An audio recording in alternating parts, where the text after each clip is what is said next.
Before the fracture, before the fall, before the long unraveling that historians would spend 2,000 years trying to explain. Begin in the middle of something whole, or something that believed itself to be whole, which is not quite the same thing, but is close enough for tonight.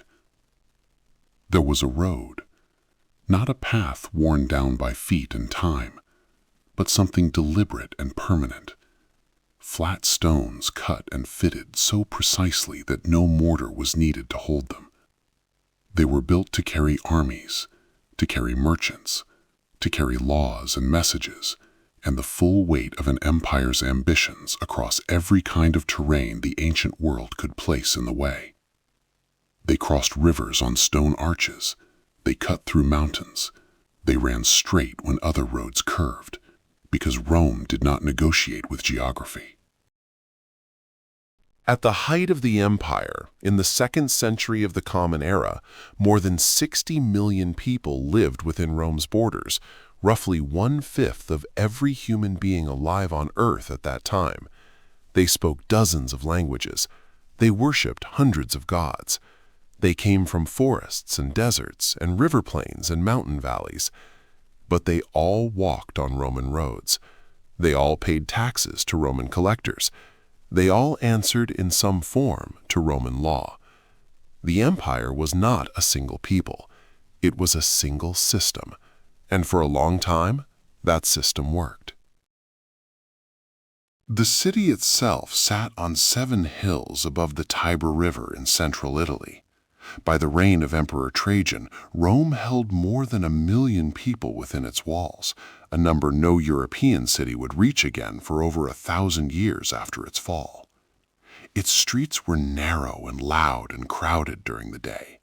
Vendors called from market stalls, carts clattered over stone. Water flowed through lead pipes from mountains 30 miles distant, arriving cold and clean at public fountains throughout the city. And above it all, on the hills, temples caught the morning light and held it like a promise the city was still keeping. Rome's roads were instruments of power. By the height of the empire, more than 400,000 kilometers of roads stretched across its territories, enough to circle the earth 10 times.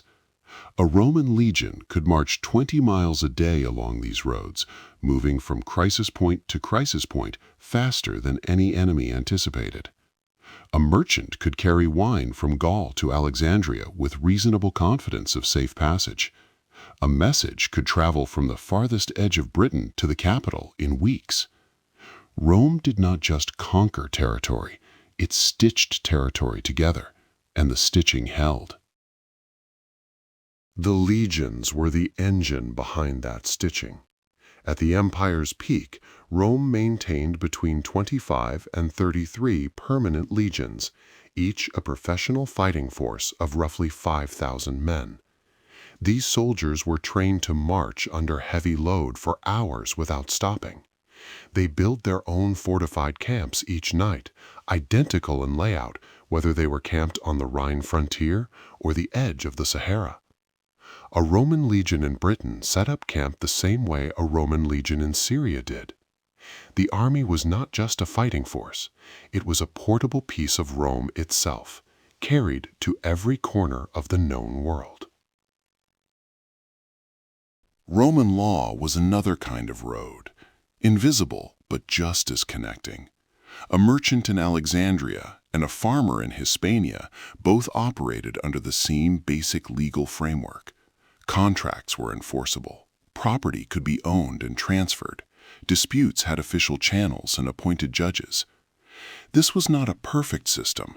Slavery was legal, and power was never truly equal, but it was consistent in a way the ancient world had rarely seen before. Roman law did not just govern Rome, it governed the entire known Western world, and it would continue to shape law, governance, and rights long after the empire itself was gone. Latin was the language that held it together in the West.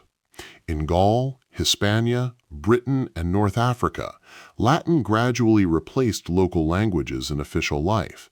in courts, in military commands, in commerce and administration. Children who grew up near Roman forts and trading towns learned Latin as a practical necessity. Over generations, local tongues blended with it, shifted under its weight, and slowly became what we now call French, Spanish, Portuguese, Italian, and Romanian. This happened quietly, over centuries, without any single decree. It happened because Latin was the language of power, and people, everywhere and always, learned the language of power. The Pax Romana, the Roman peace, lasted roughly 200 years, from the reign of Augustus in 27 BC to the death of Marcus Aurelius in 180 AD. During this period, the Mediterranean world experienced a level of stability, trade, and movement that would not be seen again for over 1,000 years. Ships crossed the sea carrying grain from Egypt, olive oil from Spain, wine from Gaul, silk from the East. Ideas traveled with the ships, religions traveled, diseases traveled too, but so did knowledge, art, and philosophy. The empire was not just a political structure, it was a living, breathing network, and at its center, Rome burned like a lamp that the whole world could see. And yet, even in its golden years, Rome carried within it the seeds of what would eventually pull it apart.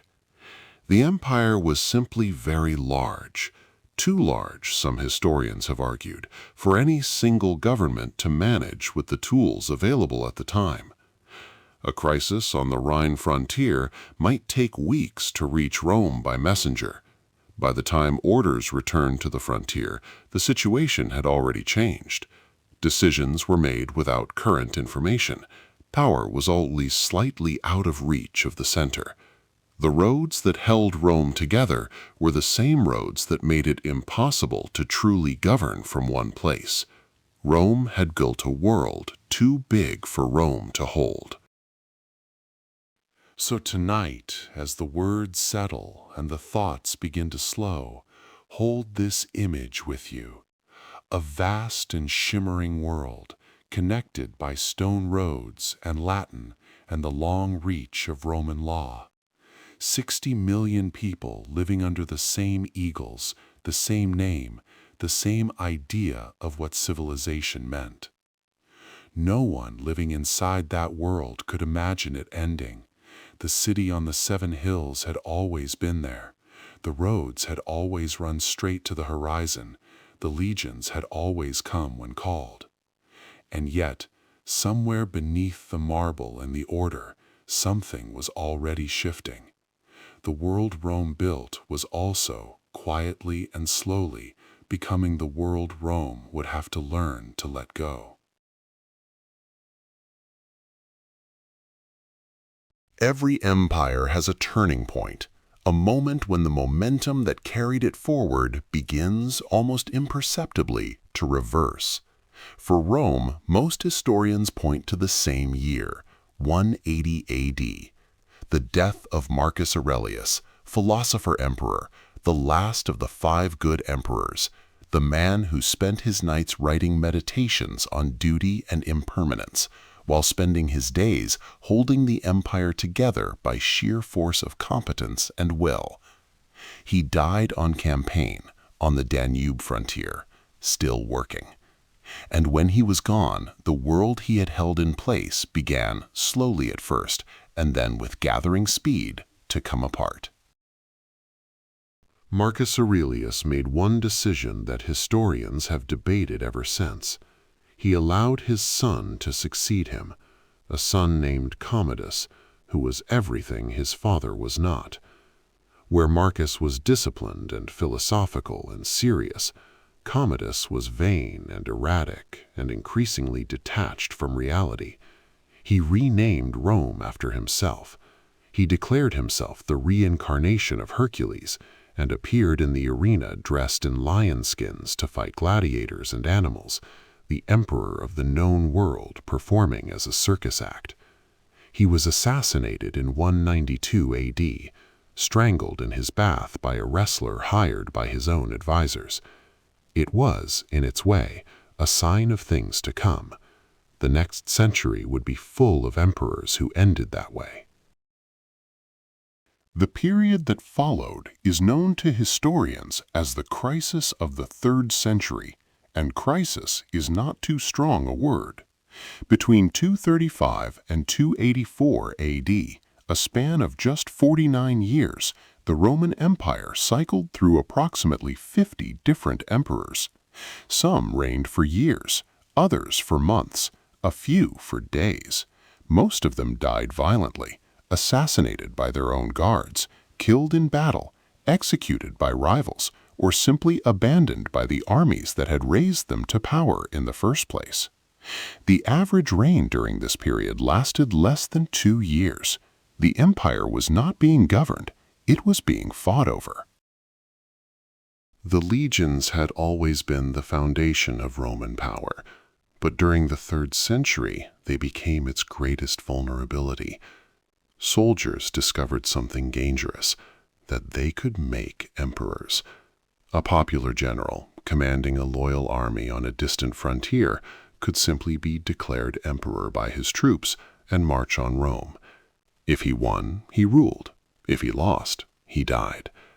It was a simple and brutal calculation, and it was made over and over again across 5 decades. The empire fractured under the strain. At its worst, in the 260s AD, there were simultaneously 3 separate claimants calling themselves Roman emperor, one ruling from Rome, one from Gaul in the west, one from the city of Palmyra in the east. The single world that Augustus had built was, for a moment, 3 different worlds wearing the same name. The frontiers suffered most. While Roman generals fought each other for the throne, the borders went undefended. Germanic tribes poured across the Rhine and Danube. Goths raided deep into the Balkans and reached as far as Greece. Persians pushed into the east and, in 260 AD, achieved something that had never happened before in Roman history. They captured a Roman emperor alive on the battlefield. His name was Valerian. He was taken prisoner by the Persian king Shapur I and spent the rest of his life in captivity. The image of a Roman emperor kneeling before a foreign king was carved into Persian rock faces as a monument to Persian triumph. It was also, for those watching from inside the empire, a profound and terrible shock. The economic damage was staggering. War is expensive, and 50 years of nearly continuous civil war had drained the treasury to nothing. Emperors desperate for funds debased the currency, reducing the silver content of coins until they were silver in name only. Prices rose, trade contracted. Cities that had thrived under the Pax Romana began to shrink. Merchants stopped traveling routes that were no longer safe. Farmers abandoned fields in war-torn regions. Tax revenue collapsed precisely when the empire needed it most. The marble surface of Roman civilization was still there, the forums, the temples, the aqueducts, but beneath it, the foundations were cracking. The plague came too. The plague of Cyprian, beginning around 249 AD, tore through the empire for nearly 20 years, killing an estimated 5,000 people per day in Rome at its peak. Whole communities were emptied. Army units fell below fighting strength and could not be replenished fast enough. Agricultural labor disappeared from entire regions. The Emperor Claudius II, one of the more capable rulers of this chaotic period, died of it in 270 AD, one of the few emperors of the era to die of something other than violence, though it offered him no comfort. The empire was being attacked from outside, destroyed from within, and now sickened from below, all at the same time. And yet Rome did not fall. Not here, not yet. What happened instead was something remarkable. A series of soldier emperors, rough and unglamorous men who had come up through the ranks rather than the palaces, began clawing the empire back from the edge. Aurelian, emperor from 270 to 275 AD, reconquered the breakaway regions, rebuilt the frontiers, and restabilized the currency. He was called Restitutor Orbis, restorer of the world, by a Senate that was genuinely relieved someone had stopped the bleeding. He was assassinated too in the end, but he left behind an empire that was still, barely, intact. What the crisis of the 3rd century revealed, more than anything else, was a structural problem that no single emperor could solve. The empire was too large and too complex to administer from a single center. A threat on the Rhine required immediate response, but Rome was weeks away. A rebellion in the east needed suppression, but the Western army could not be moved without exposing the western frontier. Every solution to one problem created a new problem somewhere else. The empire needed a new architecture. It needed to be redesigned from the ground up, not just repaired at the surface. And a man was coming who understood that, a soldier from the Balkans, the son of a freed slave, who would look at what remained of Rome and decide that the only way to save it was to split it in two. So, as the words slow and the thoughts begin to settle, hold this picture quietly in mind. A civilization that had seemed eternal, that had built its roads and laws and temples to last forever, moving through 50 years of chaos, plague, and military disaster, and emerging on the other side, wounded but surviving. The marble was cracked, the treasury was empty, the frontiers had been breached, and the currency had been hollowed out, and the emperor himself had knelt before a foreign king. But Rome was still there, battered and changed and deeply uncertain about its own future, but still there. Still the largest political structure the Western world had ever produced. And in the darkness at the end of the 3rd century, a new kind of emperor was preparing to take power. He would not try to restore what had been. He would try to build something new from what remained. In 284 AD, a man named Diocles rose to become emperor of Rome. He was not from a noble family. He was not from Rome. He was from the province of Dalmatia, on the eastern shore of the Adriatic, what is now the coast of Croatia. And he had come up through the army the hard way, rank by rank, campaign by campaign, until he commanded the imperial bodyguard and stood close enough to power to take it. He took it. He changed his name to Diocletian, and then, unlike the 50 emperors who had preceded him in the chaos of the previous century, he did not simply try to hold on.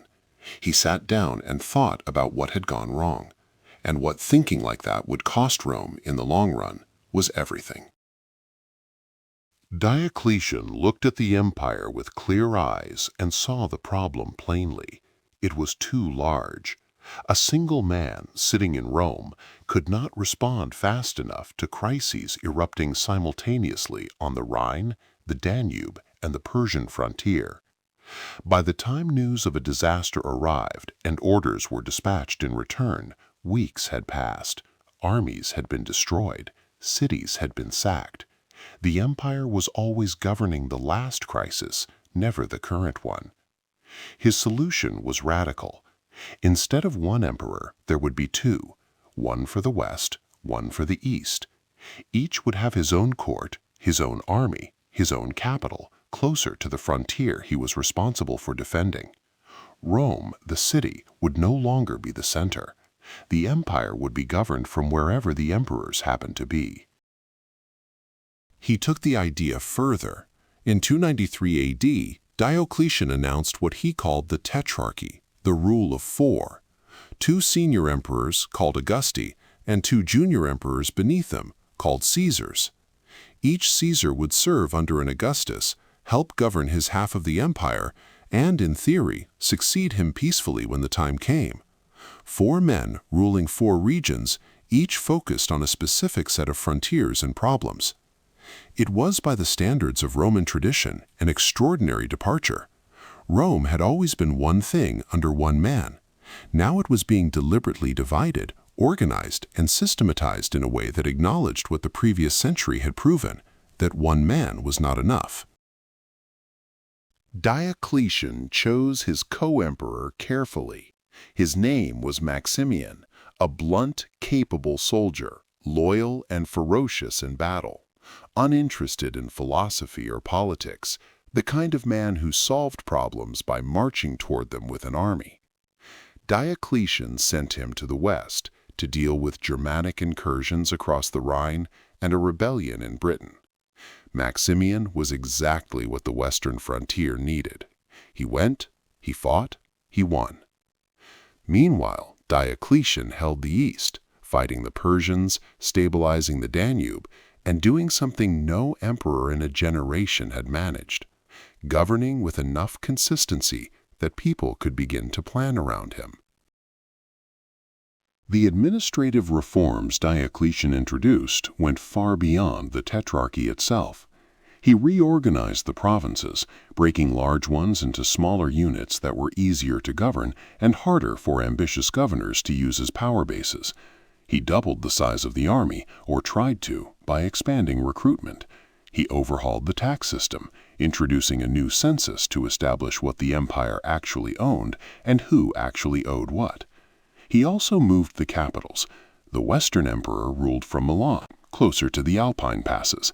The Eastern Emperor ruled from Nicomedia, in what is now northwestern Turkey, close to the Danube and the Persian frontier.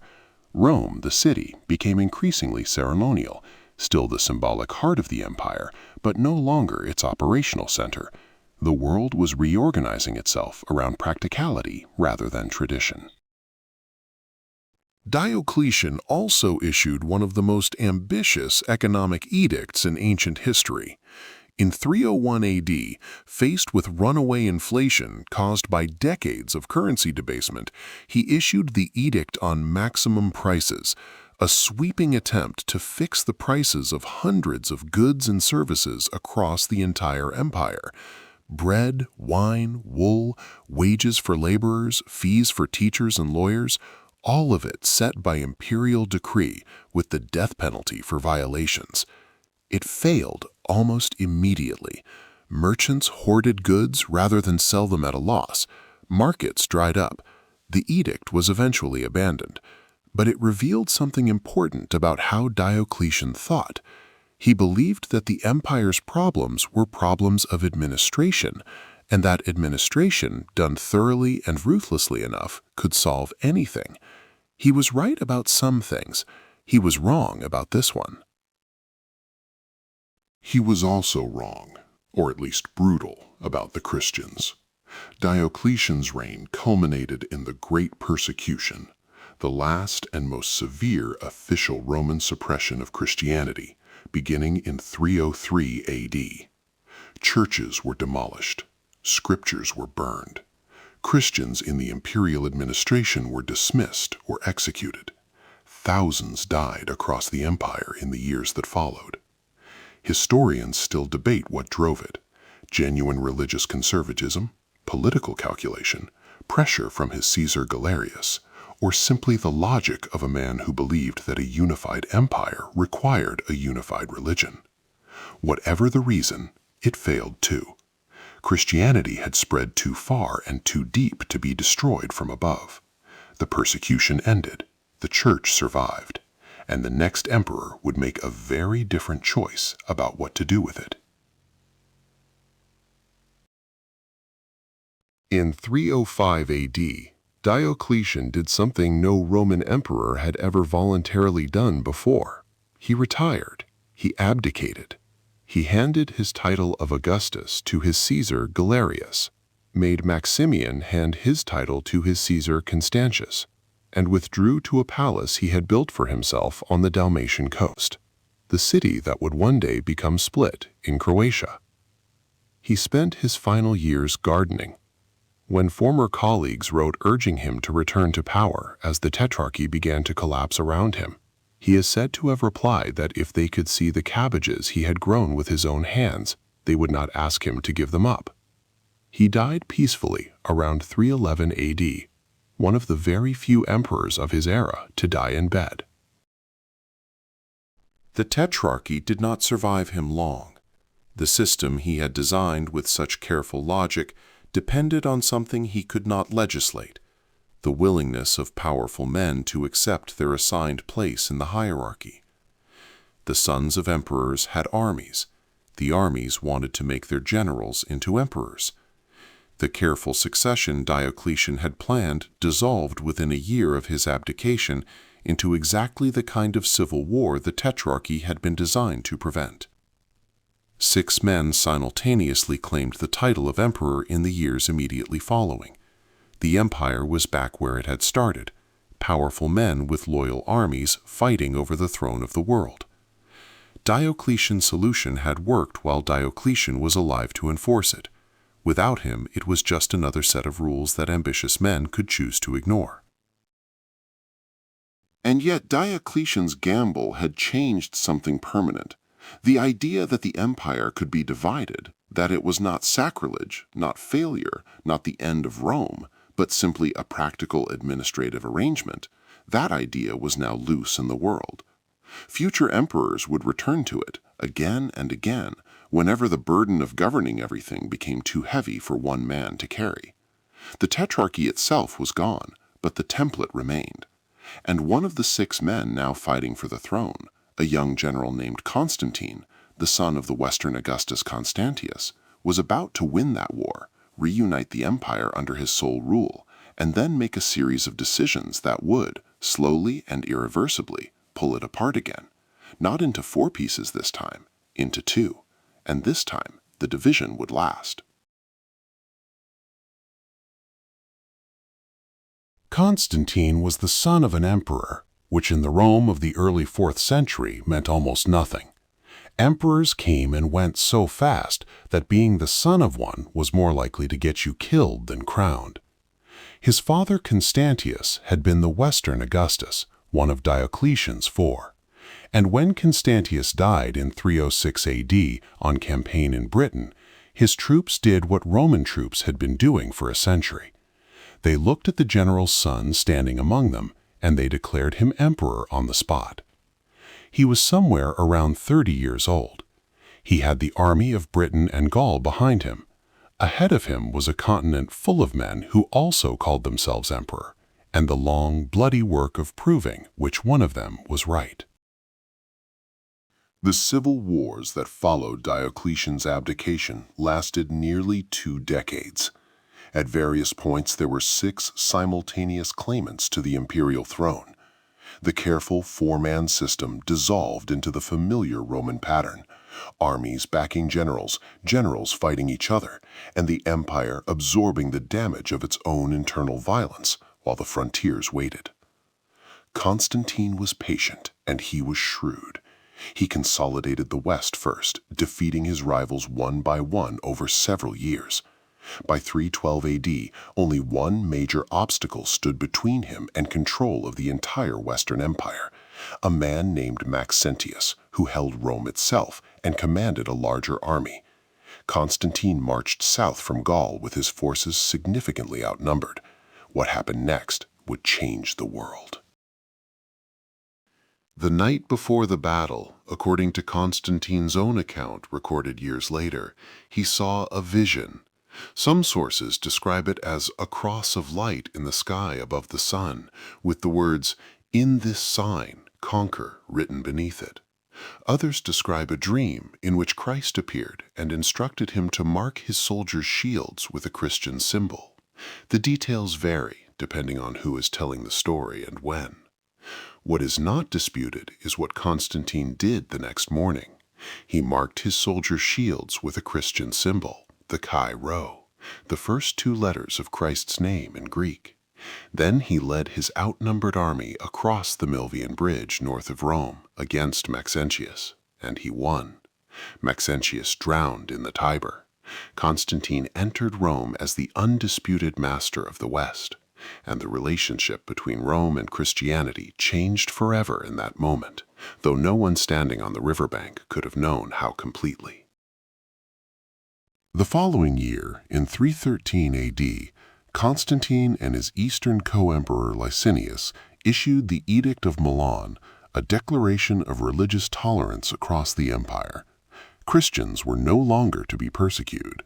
Confiscated church property was to be returned. The faith that Diocletian had tried to destroy a decade earlier was now under imperial protection. Within Constantine's lifetime, it would become something more than tolerated. It would become favored. Within a century, it would become the official religion of the empire. This single shift, from persecuted minority to imperial religion, would shape European civilization for the next 2,000 years.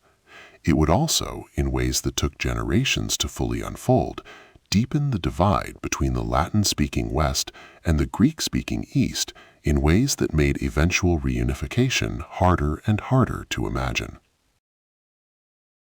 By 324 AD, Constantine had defeated Licinius and made himself the sole ruler of the entire Roman Empire, the first man to hold that position undivided since Diocletian's abdication 19 years earlier.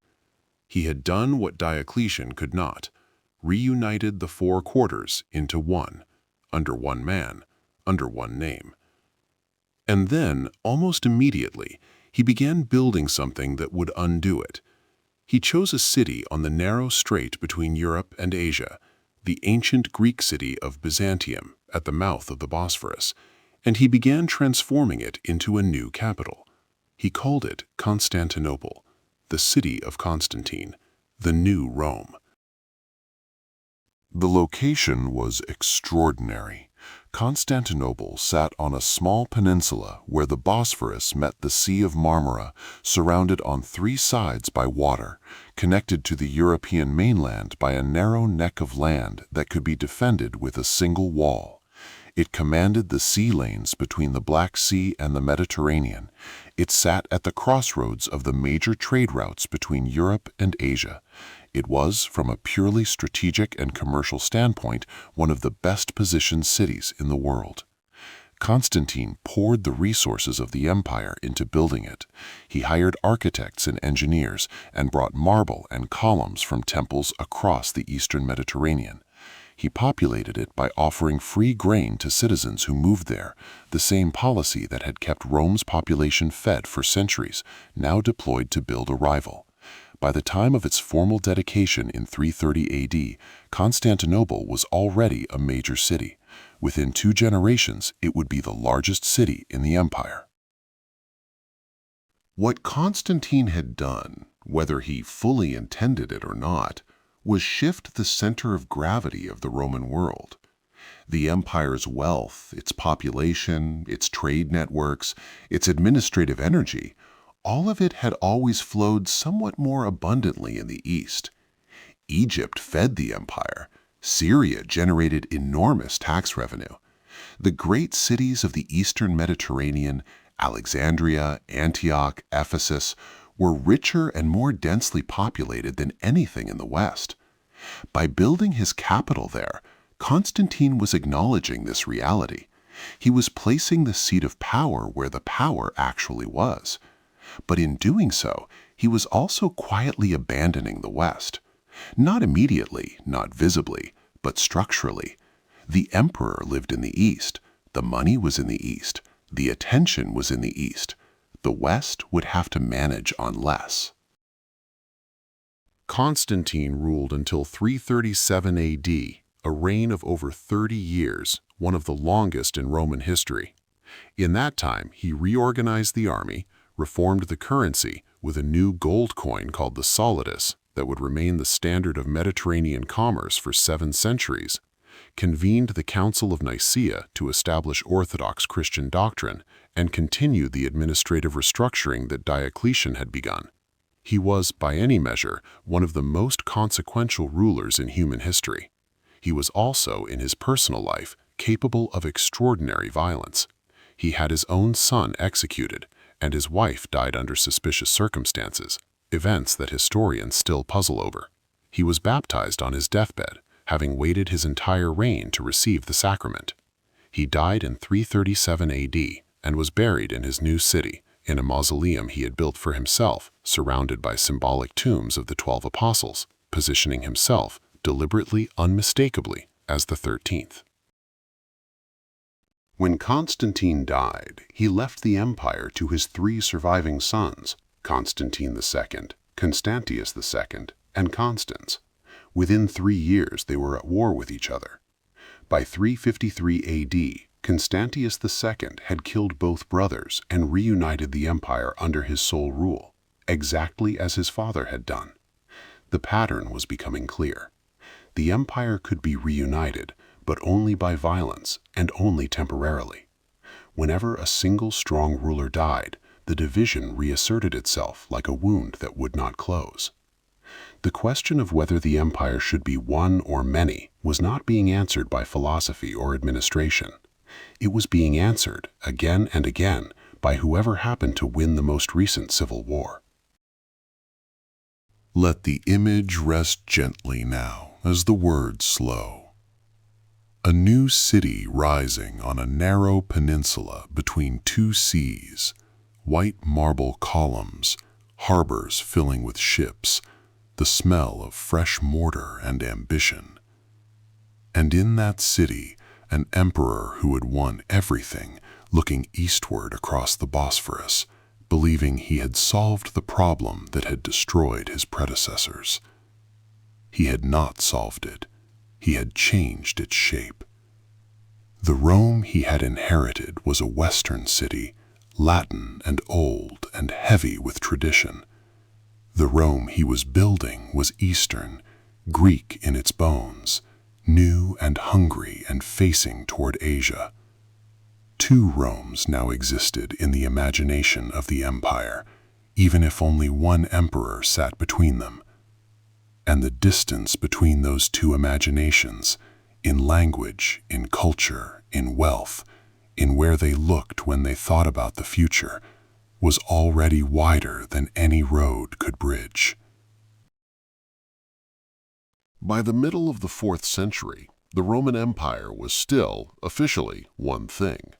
One emperor, or sometimes 2 co-emperors, ruled under one name, issued coins with one face, commanded armies that all carried the same eagles. The legal fiction of unity was maintained carefully, because the idea of Rome as a single, indivisible civilization was too important, too psychologically central to the identity of everyone inside it, to be openly abandoned. But beneath that fiction, 2 very different worlds had been quietly growing apart for generations. Not suddenly, not dramatically. The way tectonic plates move, slowly and without announcement, until the pressure becomes too great and the ground shifts all at once. The most fundamental difference was language. The western half of the empire spoke Latin. The eastern half spoke Greek. This had always been true to some degree. Greek was the dominant language of the eastern Mediterranean long before Rome conquered it. But under the early empire, educated Romans were bilingual. Greek was the language of philosophy and culture, and the 2 halves of the empire communicated with reasonable fluency across the linguistic divide. By the 4th century, that fluency was fading. Latin speakers in the West increasingly did not learn Greek. Greek speakers in the East increasingly did not bother with Latin beyond what was required for official documents. 2 administrations, 2 court cultures, 2 theological traditions were developing in 2 languages. And language, more than any border or law, shapes how people think about the world and their place in it. The theological divide was deepening too. Christianity had spread through both halves of the empire, but it was spreading differently. In the West, the Church in Rome, led by the Bishop of Rome, who would eventually be called the Pope, was developing as a centralized hierarchical institution, conducted in Latin, closely tied to Roman legal and administrative tradition. In the East, Christianity was more diverse, more philosophically complex, more given to fierce doctrinal debate. The Council of Nicaea in 325 AD had tried to resolve those debates with imperial authority behind it. It had not resolved them. Eastern Christianity continued producing theological controversies about the nature of Christ, the relationship between Father and Son, the proper form of worship, that the Western Church found bewildering and the Eastern Church found essential. 2 Christianities were forming inside the one Christianity, each increasingly convinced the other was getting it wrong.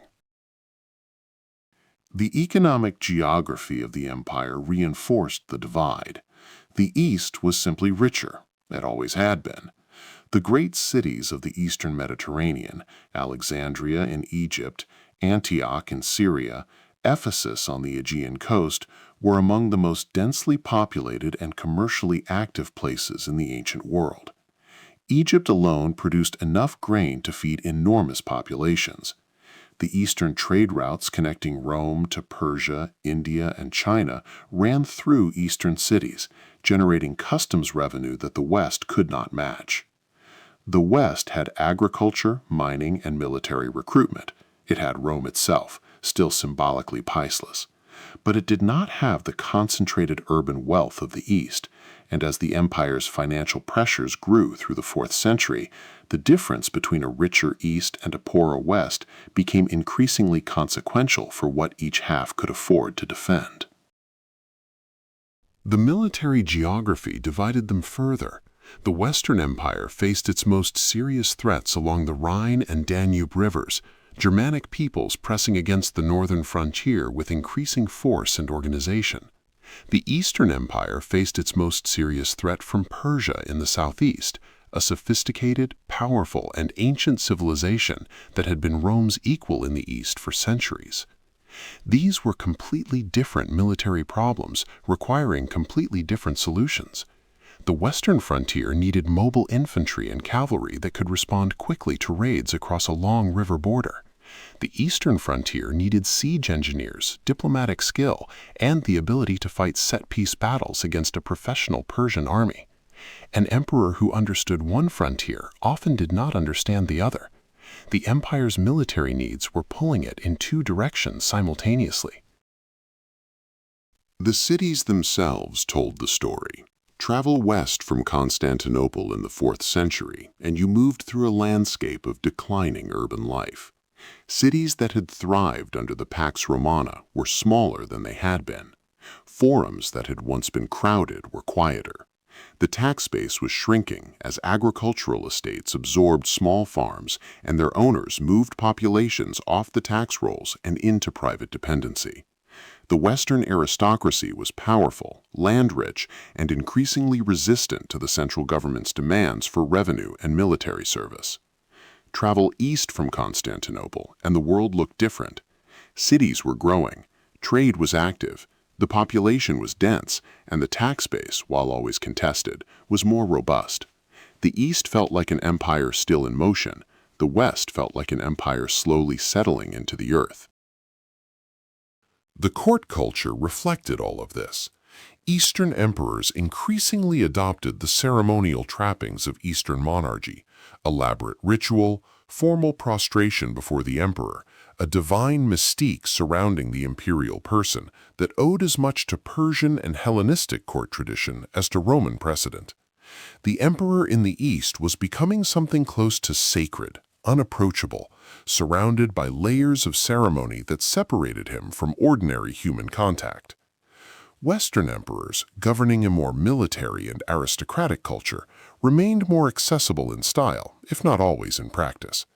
The Western court was a Latin court, a soldier's court, a court where the emperor's legitimacy rested more obviously on military success and aristocratic support.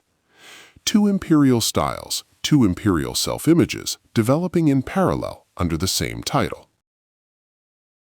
Religion accelerated everything. As Christianity deepened its hold on imperial culture through the 4th century, the theological differences between East and West became political differences.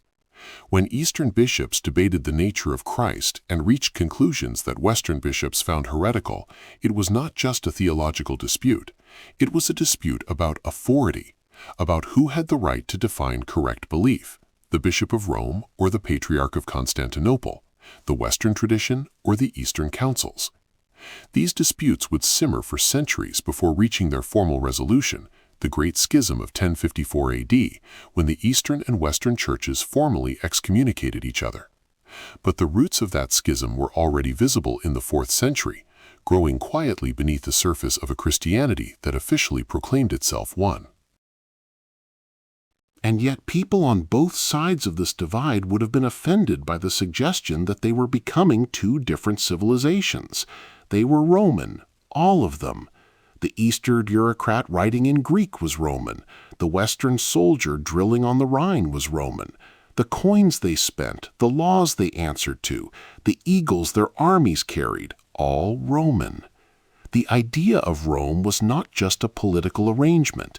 It was an identity, a story people told about themselves, a way of understanding what it meant to be civilized rather than barbarian. That identity was real, and it was powerful, and it would prove remarkably durable even as the political reality beneath it fractured and changed. Long after the Western Empire had ceased to exist as a functioning state, people in the West would still call themselves Roman. Long after Constantinople had become the center of a civilization that looked quite different from anything Augustus had imagined, the people there would still call themselves Romans too. The name outlasted the thing it named by centuries. So as the thoughts slow and the breathing deepens, hold this quietly. Two halves of a single name, drifting apart, the way two people in a long shared house drift apart, not through any single argument or decision, but through the accumulation of small differences, small preferences, small ways of seeing the world that compound over years, until one day the distance between them is too wide to easily cross. They still called it one empire. They still meant it in some deep and genuine way. But the East was becoming the East, and the West was becoming the West, and the year when that distinction would become a permanent political reality was drawing steadily closer. One more emperor would try to hold it together, to govern both halves, to balance the two worlds under one hand. His name was Theodosius, and when he died, he would do what no emperor before him had formally done. He would give one son the East and another son the West, and walk away into death, leaving the division to take care of itself. That moment was coming, but not yet. Theodosius I was the last man to rule the entire Roman Empire alone. That sentence is worth sitting with for a moment, not because it was dramatic when it happened, not because anyone standing in the court at Constantinople in January of 395 AD understood what it meant, but because of everything it contains in retrospect. The last man, the final moment of formal unity. After Theodosius, there would never again be a single emperor governing the full extent of Rome's territories. The division that followed his death was not reversed, not healed, not undone. It became permanent in a way that no previous division had been. He died on January 17, 395 AD, in Milan. He was around 50 years old. He had ruled for 16 years and had spent most of them at war, with usurpers, with barbarians, with the endless pressure of an empire that required constant, exhausting maintenance. He was a Christian emperor, deeply so, the man who had made Christianity the official state religion of Rome and banned the old pagan sacrifices. He died as he had governed, seriously, heavily, with the full weight of everything he carried visible in his face.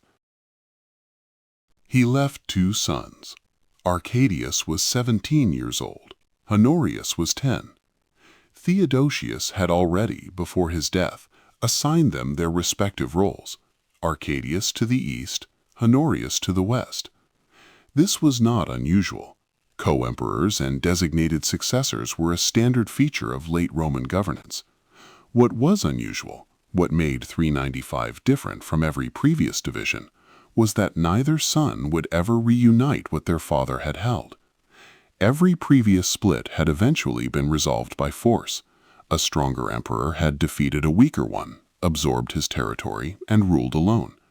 It had happened under Constantine, under Constantius II, under Theodosius himself, who had won 2 civil wars to become sole emperor. But after 395, it never happened again. The East and West would be ruled by separate dynasties, separate courts, separate bureaucracies, and that separateness would deepen year by year until reunion became not just unlikely, but unimaginable. The men who actually governed in the names of these two boys were not the boys themselves. Arcadius in the East was managed, controlled, guided, manipulated by a series of powerful ministers, most notably a Gaul named Rufinus, and later a eunuch court official named Eutropius, both of whom treated the Eastern Empire as their personal instrument. Honorius in the West was dominated by a general of Vandal descent named Stilicho, who served as regent and commander-in-chief, and held the Western Empire together through a combination of military skill and political ruthlessness.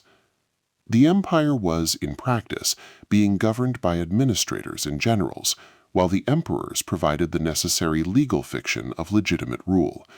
It was a workable arrangement in its way. It was also one that left the empire vulnerable in ways that a stronger, more attentive leadership would not have been. The tensions between East and West surfaced almost immediately after Theodosius's death.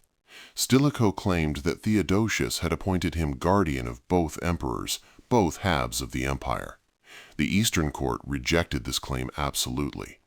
What followed was not quite war, but something close to it, a cold, bitter rivalry between the two courts, each maneuvering against the other, each withholding military cooperation at critical moments, each treating the other half of what was supposedly a single empire as a competitor rather than a partner. When a Gothic leader named Alaric led his people in revolt and began raiding through the Balkans, the two courts argued over whose responsibility he was. He operated in the space between their jurisdictions, and both courts were more interested in making the other look bad than in cooperating to stop him. The barbarian pressure that threatened both halves of the empire was met with division rather than unity, a pattern that would repeat with worsening consequences for the next 80 years. Arcadius died in 408 AD, leaving the Eastern Empire to his 7-year-old son Theodosius II. Honorius outlived his brother, but achieved very little with the extra time. The Western Empire under his rule contracted, lost territory, and suffered humiliations that would have been unthinkable a generation earlier. He is remembered most vividly for a story, possibly apocryphal, but too perfectly symbolic to ignore, that when he was told Rome had fallen, he panicked briefly before realizing the messenger was referring to the city, not to his pet chicken, which was also named Roma. Whether the story is true or not, it captures something real about Honorius, a man so disconnected from the realities of his empire that the fall of its greatest city registered less immediately than concern for a bird. The Western Empire was in the hands of someone who was not equal to it. The bureaucracies of East and West were hardening into separate institutions. The Eastern administration conducted its business in Greek. The Western administration conducted its business in Latin. They had separate senates, separate tax systems, separate armies that no longer trained or coordinated together. Laws issued in one half were not automatically valid in the other. Diplomatic correspondence between the two courts was conducted with the careful formality of foreign powers rather than the easy communication of a shared government. Families that had once moved fluidly between positions in Eastern and Western administration were settling into one half or the other. The aristocracy of the West was becoming Western. The aristocracy of the East was becoming Eastern.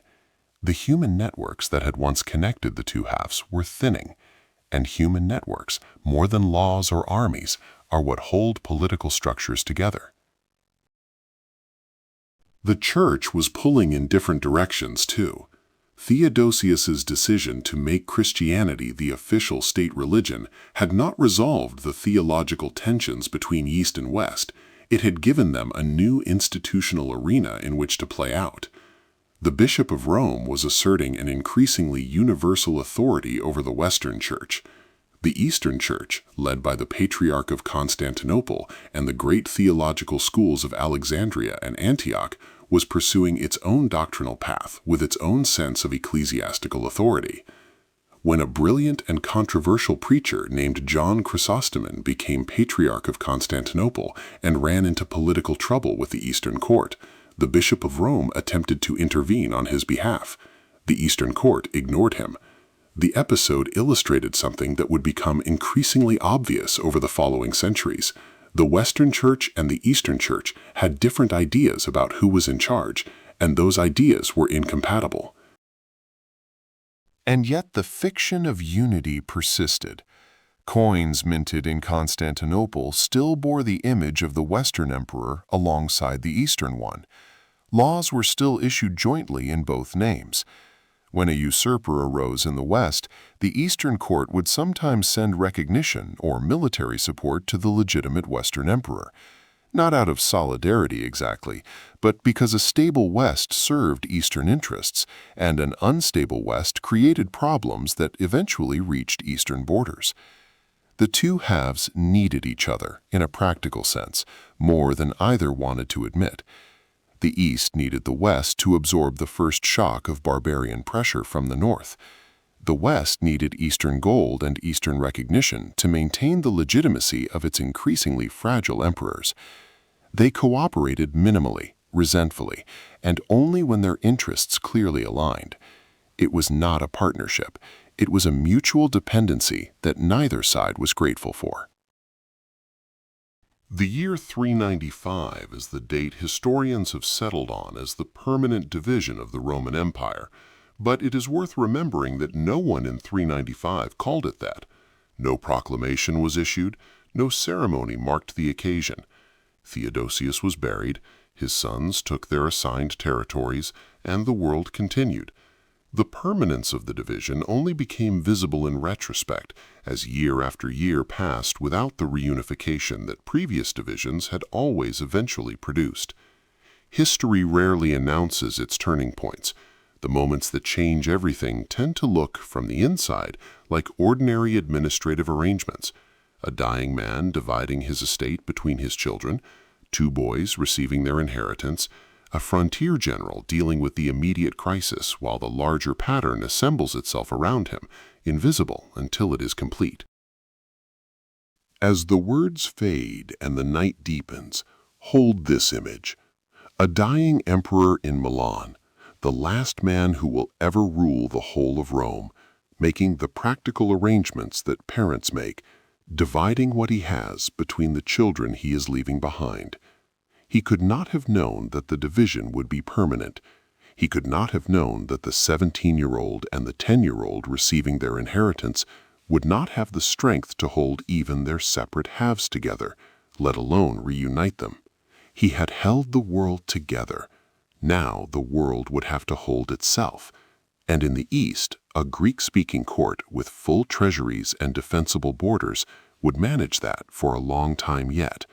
But in the West, a Latin-speaking court with empty treasuries and indefensible frontiers was already in the early stages of a collapse that would take 80 more years to complete, and that would leave behind a silence where the Western Empire had been, a silence into which the medieval world would slowly and uncertainly begin to grow. The barbarians at the gates are one of history's most durable images, and like most durable images, it is both true and misleading. True because the Western Roman Empire in the 5th century was under sustained, relentless, ultimately fatal military pressure from peoples moving across its borders. Misleading because those peoples were not strangers to Rome. Many of them had lived inside Roman borders for generations. Many of their leaders had served in Roman armies, held Roman titles, spoken Latin, and thought of themselves in some genuine sense as Roman. The story of the Western Empire's fall is not a story of civilization meeting barbarism at a clear boundary. It is a story of a civilization coming apart from within, while the pressure from outside made it impossible to hold together. The gates were already open. They had been open for a long time. The pressure had a distant origin. Far to the east, beyond the steppes of Central Asia, A nomadic people called the Huns had been moving westward for decades. Fast, mobile, devastating in battle, organized around a warrior culture that no settled civilization had yet found an effective answer to. They did not want Roman territory, at least not initially. They wanted to graze their herds and raid their neighbors and keep moving. But their movement had a pressure wave effect on everything in their path. The Germanic peoples living east of the Rhine and north of the Danube, the Visigoths, the Ostrogoths, the Vandals, the Burgundians, were being pushed from behind by the Huns and pressing forward into Roman territory from the front. They were not invading in the traditional sense, they were fleeing, and they were doing it in numbers too large for the weakened Western Empire to absorb or resist. In 376 AD, nearly 2 decades before the formal division of 395, a massive group of Visigoths arrived at the Danube frontier, asking for permission to cross into Roman territory. They were refugees, in the most literal sense, an entire people, men, women, children, their animals and wagons and everything they owned, seeking safety from the Hunnic advance behind them. The Emperor Valens granted permission. Perhaps 200,000 people crossed the Danube into Roman territory.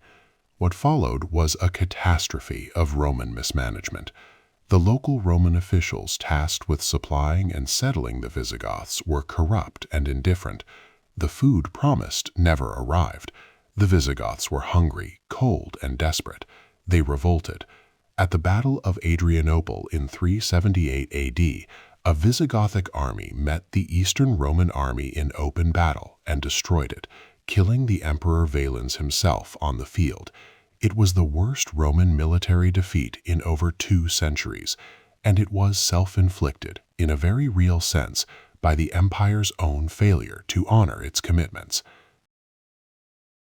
Theodosius, who took power after Adrianople, made a pragmatic peace with the Visigoths, allowing them to settle inside Roman borders as a semi-autonomous group, providing soldiers to the Roman army in exchange for land and payment, but not fully integrating them into Roman society. It was a workable arrangement while Theodosius was alive to enforce it. After his death in 395, it became something more volatile. The Visigothic leader who emerged in the years after 395 was Alaric, the same Alaric who had been raiding through the Balkans while the Eastern and Western courts argued about whose responsibility he was.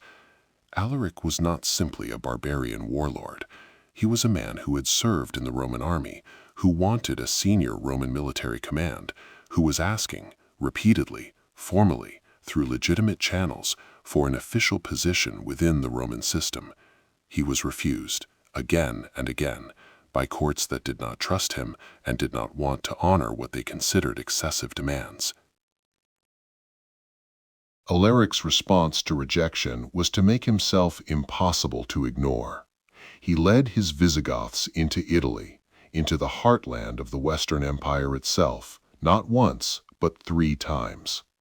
The first 2 invasions ended in negotiations, payments of gold and silver, promises of commands and titles that were subsequently withdrawn or ignored. The third time, in 410 AD, the negotiations collapsed entirely. Alaric's forces entered Rome. For 3 days, the Visigoths moved through the Eternal City, looting, taking captives, stripping the great houses and temples of their accumulated wealth. They did not burn the city, they did not massacre its population systematically. By the standards of ancient warfare, it was a restrained sack. But that restraint did nothing to reduce the psychological shock. Rome had not been entered by a foreign enemy in 800 years. The city that had defined civilization for half a millennium had fallen to people it had once counted as subjects. The news spread across the empire and the wider world with the force of something unthinkable becoming real. Saint Jerome, writing in Bethlehem when he heard the news, captured what the sack meant to people who had believed in Rome as a permanent fact of the universe. The city which had taken the whole world was itself taken, he wrote. He could barely find words for it. Augustine of Hippo, in North Africa, began writing The City of God partly in response, a massive theological work arguing that the true city, the city of God, could not be destroyed by any earthly army, whatever happened to Rome. The very need to write such a book tells you how deeply the sack had shaken the faith that civilization was stable and permanent. Alaric himself died shortly after the sack, before he could consolidate whatever he had hoped to gain. His Visigoths moved on into Gaul and eventually into Spain, carving out a kingdom of their own on what had been Roman territory. They were the first of many.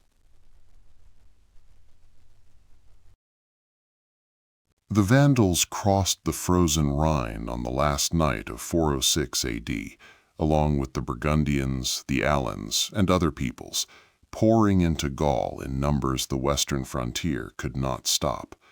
Gaul, which had been Roman for 4 centuries, was overrun within years.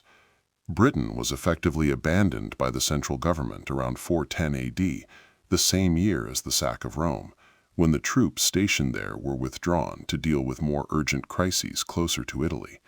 The local population was told, in a letter that has survived, to look to their own defense. The Vandals moved through Gaul into Spain, and then, in 429 AD, crossed into North Africa, the richest agricultural region of the Western Empire, the source of the grain that fed Rome. Their leader, Gaiseric, was one of the most capable military and political minds of the 5th century. He took North Africa from the empire and held it. The Western Empire had just lost its tax base, its grain supply, and its ability to pay and feed its own army. The Huns arrived in the west in force in the 440s, under a leader whose name became synonymous with destruction, Attila. He had consolidated the scattered Hunnic tribes into a single powerful force and extracted enormous tribute payments from the weakened Eastern Empire before turning his attention westward. In 451 AD, he led his forces into Gaul and was met, in one of the pivotal battles of late antiquity, by a combined Roman and Visigothic army under the Roman general Aetius at the Catalaunian Plains. The battle was brutal and inconclusive, but it stopped Attila's advance. He retreated east, invaded Italy the following year, marched toward Rome, and then, for reasons that ancient sources attribute to plague in his army, the persuasion of Pope Leo I, and practical supply problems, turned back without sacking the city. He died in 453 AD, and the Hunnic Empire dissolved almost immediately after him. But the damage was done. The Western Empire had survived Attila, but had nothing left with which to recover.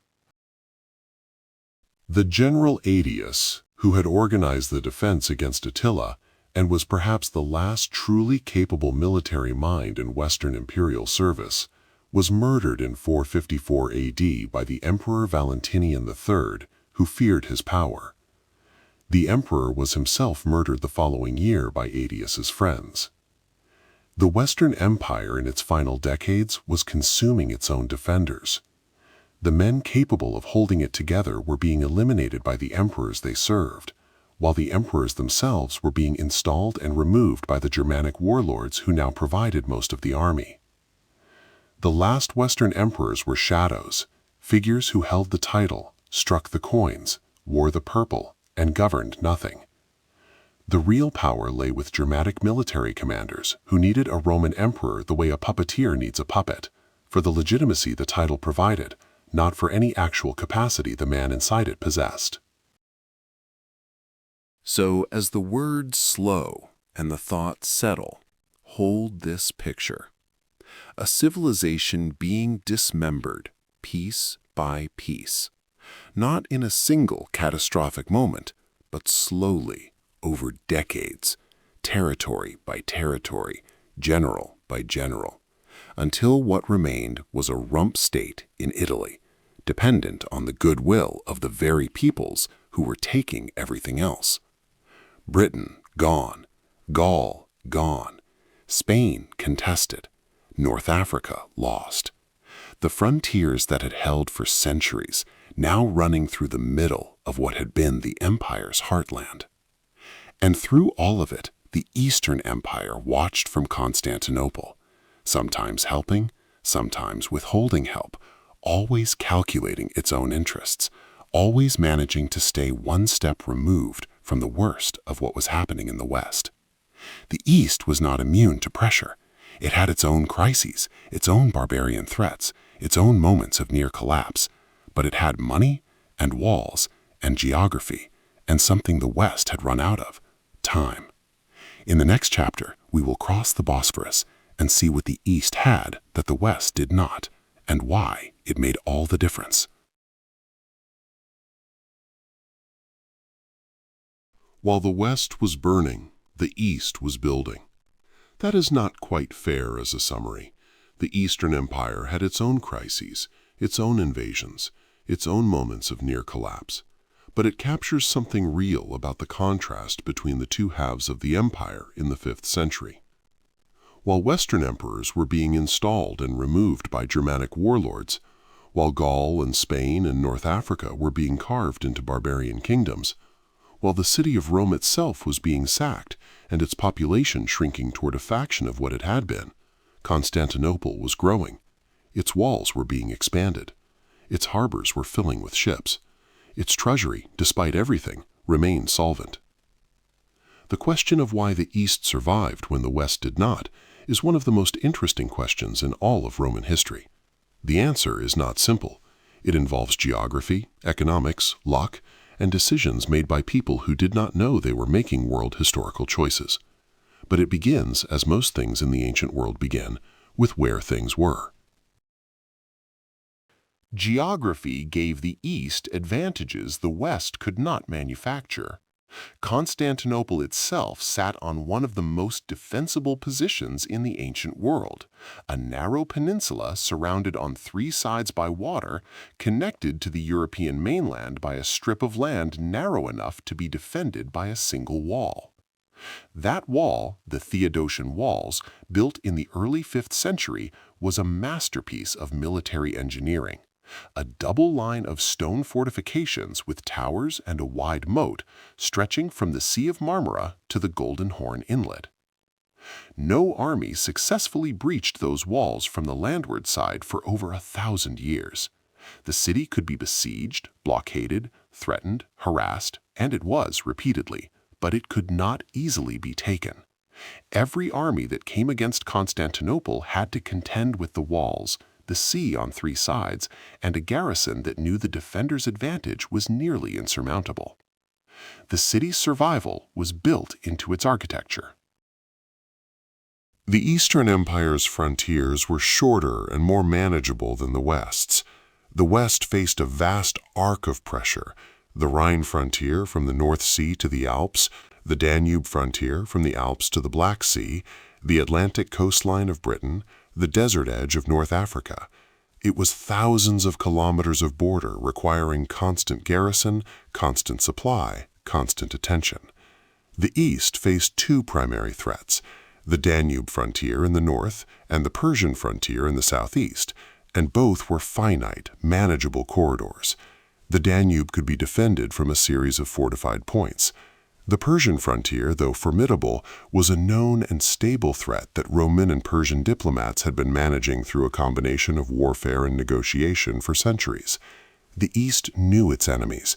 It knew where they would come from and roughly how strong they would be. The West faced a frontier that seemed to generate new threats endlessly from directions that kept changing.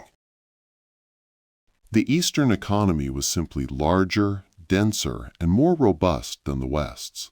The great cities of the Eastern Mediterranean, Alexandria, Antioch, Ephesus, Thessalonica, were among the most commercially active places in the ancient world. Alexandria alone was home to perhaps 500,000 people, a center of grain production, papyrus manufacture, glasswork, luxury goods, and scholarship that generated enormous tax revenue for whoever controlled it. The eastern trade routes connected the Roman world to Persia, India, Arabia, and through them to China and Southeast Asia. Silk, spices, precious stones, exotic animals, fine textiles, all of it flowed through eastern ports and eastern customs houses, generating revenue at every stage of its journey. The West produced grain, wine, olive oil, wool, and military recruits. These were valuable, but they were not the concentrated luxury trade of the East, and in a world where government revenue depended heavily on taxing commerce, the difference between an Eastern customs house and a Western one was the difference between solvency and crisis. Egypt was the keystone of Eastern wealth. The Nile Valley, irrigated by the annual flood that deposited rich silt across the agricultural land on either side of the river, was the most productive agricultural region in the ancient world, capable of feeding populations far larger than those who actually lived there. Egypt produced a surplus that fed Constantinople and other eastern cities, freeing those cities from the agricultural constraints that limited urban growth elsewhere. When the Vandals seized North Africa in the 430s and cut off the grain supply that had fed Rome for centuries, the Western Empire was fatally wounded. The Eastern Empire did not face the same vulnerability. It had Egypt. Egypt did not fall to the Vandals. Egypt did not fall to anyone until the Arab conquests of the 7th century, by which point the Eastern Empire had survived for 2.5 centuries after the Western one had ceased to exist. The Eastern Empire was also, in a critical, practical sense, better governed. This is partly a matter of institutional momentum. The East had the better-trained bureaucracy, the more experienced administrative class, the longer tradition of complex urban governance. But it is also a matter of specific individuals. The Eastern Emperor Theodosius II, who reigned from 408 to 550 AD, the same decades when the Western Empire was losing Gaul, Spain, and North Africa, was not himself a strong ruler. He was bookish, passive, dominated by his court. But his court was competent. His officials built the Theodosian walls. They compiled the Theodosian Code, the first systematic compilation of Roman law, a massive administrative achievement that organized and preserved the legal heritage of the empire. They managed the treasury with enough skill to keep the Eastern government solvent through a period when the Western government was effectively bankrupt. Good institutions can survive weak leaders. The West had neither. The Eastern Empire also managed its barbarian problem differently than the West. Where the West had allowed Germanic peoples to settle in large semi-autonomous groups that maintained their own leadership, their own laws, and their own military organization, creating states within a state that eventually swallowed the state, the East was more aggressive about either integrating barbarian settlers fully into Roman society or pushing them elsewhere. When the Visigoths became too dangerous in the East, the Eastern court redirected them westward, toward Italy, toward the Western Empire, toward Alaric's repeated invasions of the peninsula. This was not generous behavior toward the West. It was cold strategic calculation. The East solved its barbarian problem, in part, by making it the West's barbarian problem. And the West, already weakened, could not absorb what the East had deflected. The Eastern Church provided a kind of social infrastructure that helped hold Eastern society together through the crises of the 5th century. Churches and monasteries operated schools, hospitals, and relief networks that provided basic services to urban populations when government capacity shrank. The Patriarch of Constantinople was a figure of enormous authority and social reach, able to mobilize popular sentiment, organize charitable responses to disaster, and maintain a degree of social cohesion that purely political institutions could not always guarantee. This was true in the West as well. The Bishop of Rome and the Western Church provided similar services, but the Eastern Church was operating in a denser, wealthier, more urbanized environment where those networks could be more effective. The Church was not saving the empire, but it was maintaining the social fabric of civilization in the spaces where the empire was thinning, and that maintenance bought time that the West did not have. There was also the matter of luck, and in history, luck matters more than tidy explanations always allow. The Huns devastated the Western Empire in the 440s and 450s, but Attila's death in 453 came before he could deliver a fatal blow to the east. The Vandals seized North Africa and used their fleet to raid the eastern Mediterranean, but never managed a serious assault on Constantinople itself. The various barbarian peoples pressing against the eastern Danube frontier in the 5th century were, for the most part, manageable in ways that the simultaneous pressure on all of the West's frontiers was not. The East made good decisions, but it also caught good breaks. History is made by both, and any account that credits only one is leaving something important out. As the thoughts settle and the breathing slows, consider this quietly. Two halves of the same empire, the same laws, the same name, the same eagles on the standards. One had walls and water, and Egypt and Constantinople. One had long frontiers and shrinking cities, and an agricultural economy that could not generate enough revenue to pay for its own defense. One had the accumulated luck of geography. One had the accumulated bad luck of position. It was not that the West was weak and the East was strong in any simple moral or cultural sense. It was that the West faced more pressure with fewer resources in a less defensible position. And that combination, over enough decades, produced an outcome that felt, to the people living through it, less like catastrophe and more like the slow, quiet disappearance of things that had always been there. The East would carry the name of Rome forward for nearly 1,000 more years, but the West was almost out of time. One city remained, the city that had given its name to everything. And in the next chapter, we will watch it fall. There are moments in history that do not just change the world, they change what people believe is possible.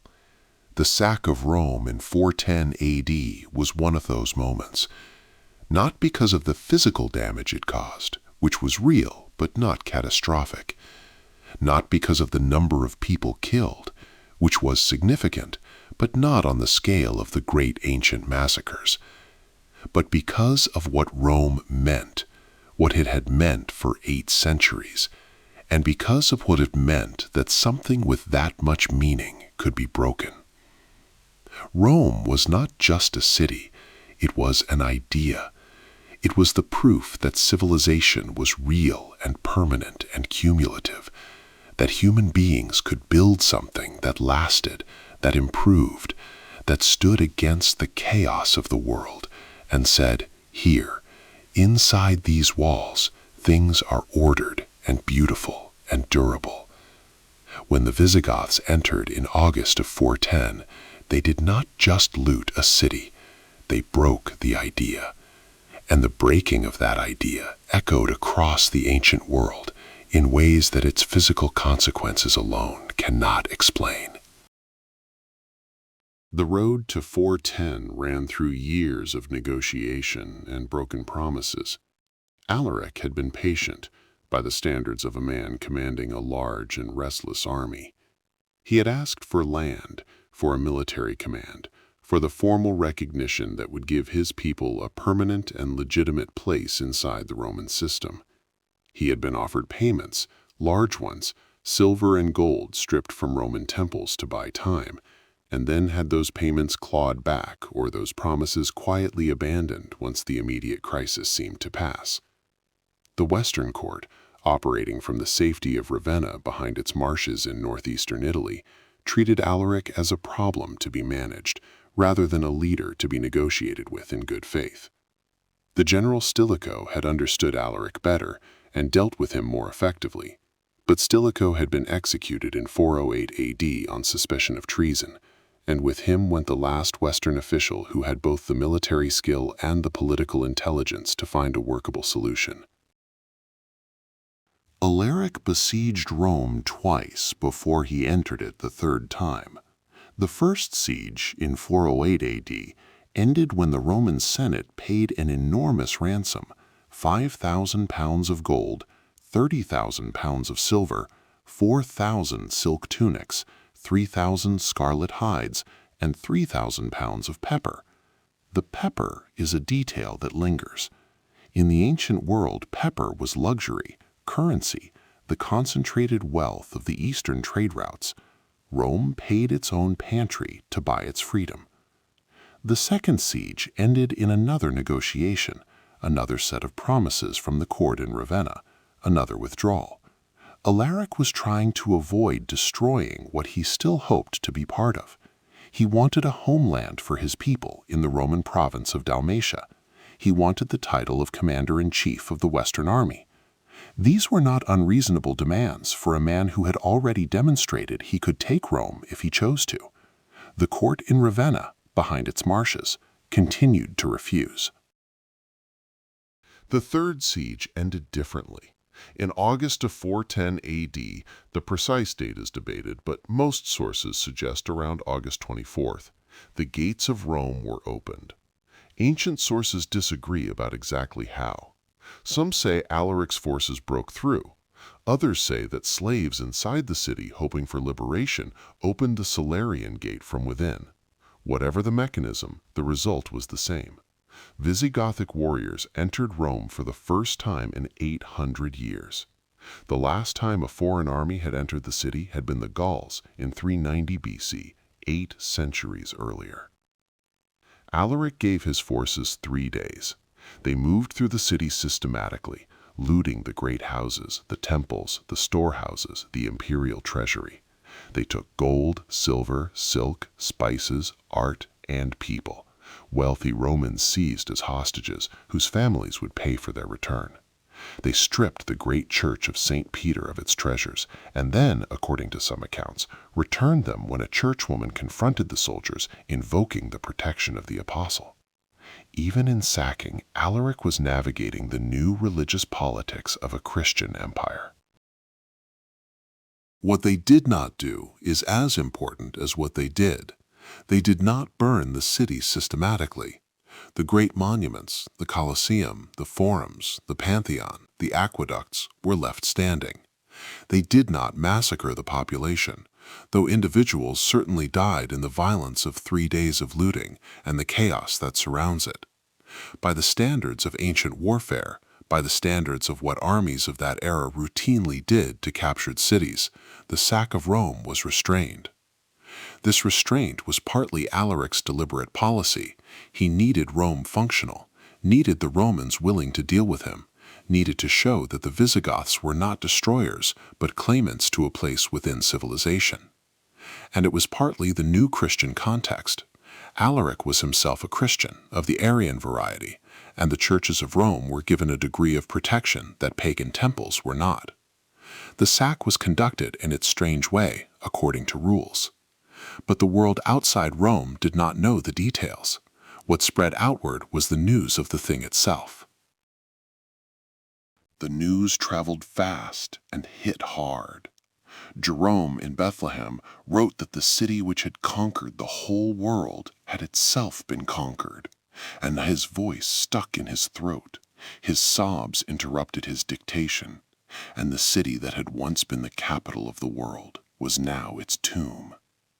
Refugees from Rome, members of aristocratic families, merchants, scholars, churchmen, fled in every direction, carrying the news and their disbelief with them to every corner of the surviving empire. In North Africa, a bishop named Augustine received the refugees and the news together. Pagans, he reported, were blaming Christianity, arguing that Rome had fallen because it had abandoned its old gods, the gods who had protected it for 8 centuries, in favor of a new religion that offered eternal life in heaven, but apparently could not prevent the Visigoths from walking through the gates. Augustine spent the next 13 years writing his response, the 22 books of the City of God, the most ambitious work of Christian political theology ever written, born directly from the shock of 410. The Emperor Honorius in Ravenna did not come to the city's defense. He could not. His military position was too weak, his relationship with Alaric too broken, and Ravenna, behind its marshes, too comfortable. What he did do in the months following the sack was negotiate with Alaric's successor. Alaric died in late 410, shortly after the sack, of illness, his body buried in a river, whose course was then diverted so that no enemy could find and desecrate his grave. The Visigoths moved on. They moved into Gaul, then into Spain, then established a kingdom in southwestern Gaul, centered on the city of Toulouse. They did not come back to Rome. Rome was not, in the end, what they had wanted. What they had wanted was land, security, and recognition, and they eventually got all three, on the edges of what had been the empire, in a kingdom that was simultaneously Roman and Visigothic, Latin and Germanic, part of the Old World and something entirely new. Rome itself recovered, in a physical sense, faster than the rhetoric of catastrophe might suggest. The population, which had been over 1 million at the empire's height, had already been shrinking for decades before 410 and continued shrinking after, but the city did not empty overnight. The aqueducts continued running. The churches continued operating. The Senate continued meeting, with diminished authority over a diminished territory, but meeting nonetheless. Life in Rome after 410 was smaller and more frightened than it had been before, but it was still life. What had permanently changed was not the physical city, but its psychological status. Rome had been the eternal city, urbs aeterna, a phrase that appears again and again in Roman literature, the city that was not just old but permanent, that had always been and always would be. After 410, that phrase carried a different weight. Eternal had been proven wrong, not destroyed, not erased, but wrong. And a civilization that has been proven wrong about its most fundamental belief about itself is a different civilization afterward. The theological and philosophical response to 410 shaped Western Christianity for centuries. Augustine's City of God argued that the true community of the faithful was not identical with any earthly empire, that Rome's fall was neither divine punishment nor proof of Christianity's failure, that the City of God transcended any political arrangement that human beings could make or unmake. It was a brilliant and necessary argument, and it freed Western Christianity from the assumption that the fate of the faith was bound to the fate of Rome. But it also did something else, more subtly. It began the long process by which the Western Church learned to think of itself as separate from, and in some ways superior to, the political structures around it. A church that had spent a century learning to be the religion of empire was now, because of 410, learning to be the religion that outlasts empires. That was a different institution with different reflexes, and those reflexes would shape the relationship between church and state in the Western world for 1,000 years. Let the image rest quietly as the words slow. A city still standing in the late summer heat, its monuments intact, its streets beginning the long process of putting itself back together after 3 days of Visigothic occupation. The gates are closed again. The Visigoths are gone, moving north toward Gaul with their wagons loaded with everything they could carry. The aqueducts still run. The Tiber still moves through the city, unhurried as it has always moved. But something is different now, in a way that cannot be seen from the outside. The story Rome had told about itself, the story of the eternal city, the city that endured, the city that the world could not break, that story has a crack in it now that will never fully close. It will be told again and believed again, because people need their founding stories and do not give them easily. But it will be told differently, with a new awareness of what it cost to tell it. The world had learned something about permanence that it would not forget, and the Western Empire, already weakened, was drawing toward the final chapter of its long dissolution, a chapter that would not end with armies or battles or even another sack, but with a quiet administrative act that almost no one noticed at the time. There is a particular kind of sadness in the last emperors of the West, not the dramatic sadness of great men brought low by fate or hubris. The sadness of that is at least proportionate, at least meaningful. The sadness of the last Western emperors is smaller and stranger than that. Most of them were not great men. Most of them were not men at all in any practical sense of the word.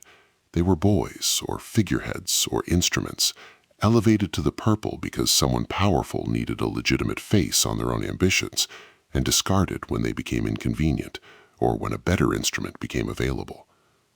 They wore the most prestigious title in the Western world. They commanded nothing. They decided nothing. They were the last flicker of a flame that had been burning for 5 centuries, present enough to cast a little light, diminished enough that no one was quite sure when it went out. After the death of Honorius in 423 AD, the Western throne became something close to a prize in a competition that the competitors themselves were barely bothering to disguise. The next 40 years produced 9 emperors. Some reigned for years, some for months. One, Petronius Maximus, lasted 11 weeks before being torn apart by a Roman mob when he attempted to flee the city ahead of a Vandal fleet sailing into the harbor. The mechanism of succession had completely broken down. There was no orderly transfer of power, no dynastic continuity, no principle beyond force and the willingness of powerful men to back one candidate over another. An emperor in the West in the mid-5th century was not the ruler of an empire.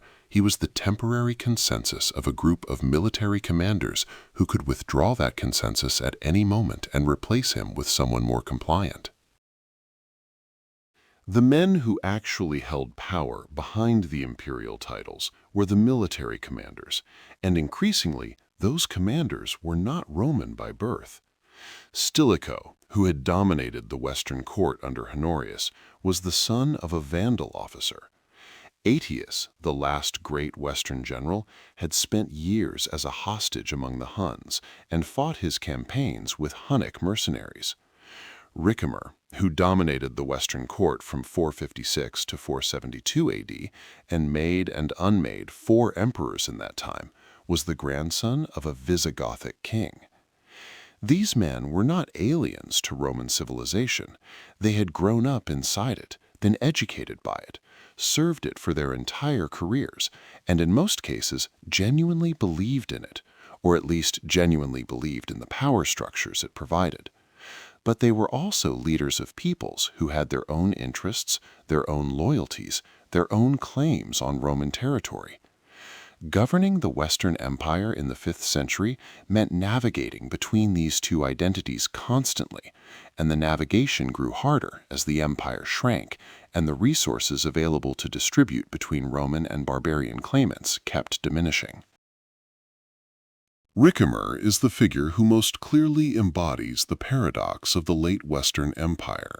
He was, by blood, more barbarian than Roman, but he chose Rome, served Rome, and wielded his power in Rome's name for 16 years. He could not become emperor himself. His barbarian ancestry disqualified him under the legal conventions that still nominally govern succession. So he governed through emperors he controlled, installing candidates acceptable to himself and the Eastern court, deposing them when they became inconvenient, occasionally having them killed. He deposed Avitus in 456. He elevated Majorian in 457, then had him executed in 461 when Majorian proved too independent and too capable. He installed Libius Severus, a non-entity who lasted 4 years and died, probably of poison, in 465.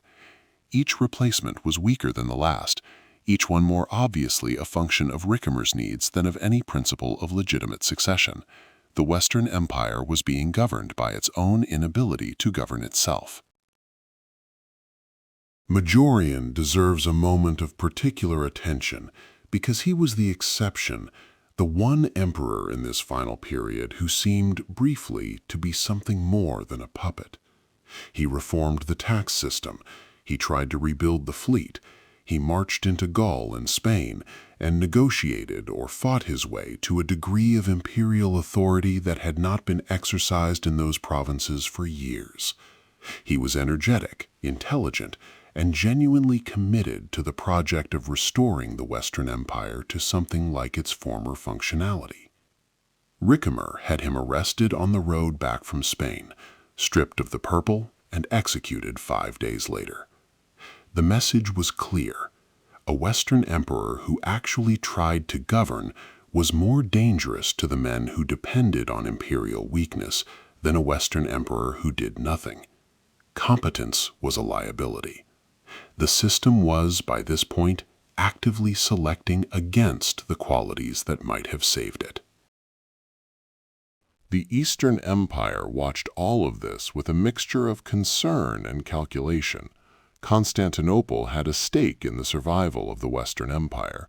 A functional West provided a buffer against barbarian pressure, maintained the fiction of Roman unity that gave the Eastern court its own legitimacy, and controlled territories and trade routes that mattered to Eastern interests.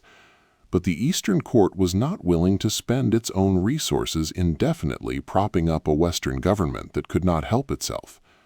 The Eastern Emperor Leo I attempted to install his own candidate on the Western throne in 467, a capable general named Anthemius, and sent a massive Eastern fleet to support a joint campaign against the Vandals in North Africa. The campaign was a catastrophic failure, defeated less by Vandal military skill than by Ricimer's deliberate withholding of Western cooperation. Ricimer and Anthemius eventually went to open war with each other. Ricimer won. Anthemius was killed. The last serious Eastern attempt to save the Western Empire had failed, and it had failed because the Western Empire's own most powerful man had refused to be saved. The city of Rome itself was sacked again in 455 AD, this time by the Vandals under Gaiseric, sailing from their base in North Africa. The Emperor Petronius Maximus had provoked the attack through a combination of political miscalculation and personal ambition that managed to offend both Gaiseric and the Roman aristocracy simultaneously. When the Vandal fleet appeared in the harbor, Maximus attempted to flee and was killed by his own people before he could reach the city gates. Pope Leo I, the same Leo who had talked Attila out of sacking Rome 4 years earlier, went to meet Gaiseric outside the walls and negotiated terms. Gaiseric agreed not to kill and not to burn. He kept his word on both counts. The Vandals spent 2 weeks in Rome, twice as long as the Visigoths, and stripped it more thoroughly, taking not just portable wealth, but decorative elements from public buildings, roof tiles from the Temple of Jupiter, and a large population of captives, including the Empress and her daughters. It was a more complete humiliation than 410, achieved more quietly and with less violence, which somehow made it worse. The Western Empire in its final decade controlled, in any meaningful sense, only Italy. Gaul was divided between the Visigoths, the Burgundians, and the Franks. Spain was Visigothic. North Africa was Vandal. Britain had been functionally independent for half a century. Even within Italy, large parts of the north were controlled by Germanic foederati, allied troops who were allied in name and sovereign in practice, settled on Roman agricultural land, paying no taxes, answering to their own leaders, using Roman infrastructure without contributing to its maintenance. The Western government was collecting taxes on an ever-shrinking base, paying an army it could barely afford, and maintaining the appearance of imperial authority over territories that no longer recognized it in any practical way. It was government as performance, the costumes and the titles and the ceremonial language still present, the actual capacity to govern almost entirely gone. The last emperor before the last emperor was Julius Nepos, appointed by the Eastern court in 474 AD. deposed by his own military commander, Orestes, in 475, fled to Dalmatia, where he maintained a technical claim to the Western throne until his assassination in 480. In his place, Orestes installed his own teenage son, a boy whose name carried the full weight of Roman history in its two components, and the full irony of the moment in its combination. His father named him Romulus Augustulus. Romulus, the name of the man who had founded Rome, in the myth that Romans had told about themselves for 1,000 years. Augustus, the name of the man who had founded the empire, the first and greatest of all the emperors.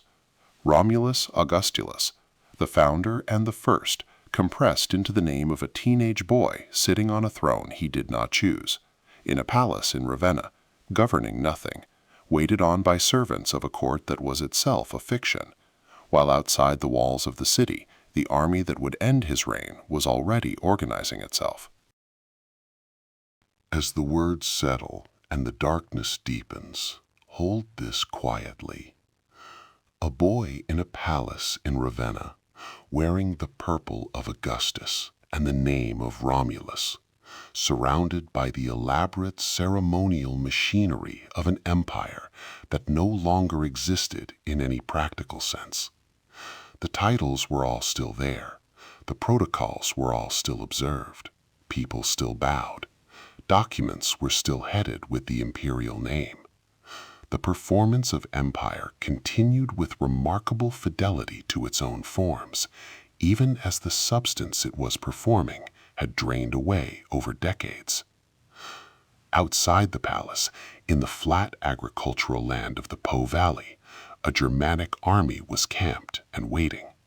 Its commander's name was Odoacer, and he had a demand: land for his soldiers, the same demand that Alaric had made, that every barbarian leader in the West had been making for a century. What he would do when that demand was refused, and what he would do with the boy in the palace when he was done, we will come to in the next chapter. The last act was very close now. It would be quieter than anyone expected. The end of the Western Roman Empire is one of the most famous events in all of history, and one of the least dramatic. There was no final battle, no last stand, no burning of the capital, no moment of operatic collapse that announced to the world that something irreplaceable had just ended. There was a teenage boy in a palace in Ravenna, a Germanic commander with a practical demand, a refusal, a deposition, and then a letter sent to Constantinople informing the Eastern court that the West no longer required a separate emperor. That was it. The empire that had ruled the Western world for 5 centuries, that had built the roads and the law and the language that would shape European civilization for 2,000 years afterward, ended with a letter. Not with a bang, not even really with a whimper, with paperwork, with the administrative tidying up of something that had already, in every practical sense, ceased to exist long before anyone wrote it down. The man who ended it was named Odoacer. He was a Germanic military commander. His exact ethnic background is debated, with sources variously identifying him as Scyrian, Hunnic, or of mixed Germanic origin, who had risen through the ranks of the Western Roman army to a position of considerable military authority. In the summer of 476, he was the leader of a coalition of Germanic foederati serving in Italy who had a straightforward demand: 1/3 of the agricultural land of Italy to be distributed among his soldiers as the permanent settlement that decades of service had earned them. The demand was not unreasonable by the standards of the time. Every other Germanic people in the Western Empire had been given land. The Visigoths had land in Gaul and Spain. The Vandals had North Africa. The Burgundians had the Rhone Valley. Odoacer's soldiers had been fighting for Rome in Italy for years and had received no such permanent settlement. They wanted what others had gotten. Orestes, the general who had installed Romulus Augustulus on the throne and was running the Western government in his son's name, refused. Orestes refused because granting 1/3 of Italy's agricultural land would have destroyed the economic base of what remained of the Western government. Italy was all that was left. There was no other territory to offer, no other province to absorb the demand. Giving away a third of Italy meant giving away a third of the Western Empire's remaining tax revenue, a third of its grain production, a third of the land that supported the aristocratic families whose cooperation the government depended on. It was a refusal born of genuine impossibility. There was no good answer, only a choice between different kinds of catastrophe. But the refusal made the outcome inevitable. Odoacer's forces moved against Orestes in August of 476.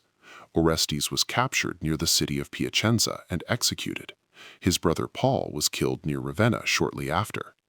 The military resistance collapsed quickly because the military itself was largely composed of the same Germanic soldiers who were now fighting for Odoacer rather than against him. Ravenna fell without a siege. Odoacer entered the city and went to the palace where Romulus Augustulus was waiting. What happened in that meeting is not recorded in any detail. We do not know what the boy said, if he said anything. We do not know whether he was afraid or relieved, or simply numb with the incomprehension of a teenager who had been placed at the center of events far larger than anything he had chosen or understood. What Odoacer did was notable for its restraint. He did not kill Romulus. The boy was, after all, not really the power behind anything. He was his father's instrument. Now his father was dead, and there was nothing threatening about a teenager in an oversized purple robe. Odoacer formally deposed him, removed the imperial insignia, the diadem, the purple robe, the ceremonial objects that signified imperial authority, and sent him into comfortable exile in a castle in Campania in southern Italy, with a pension of 6,000 gold solidi per year.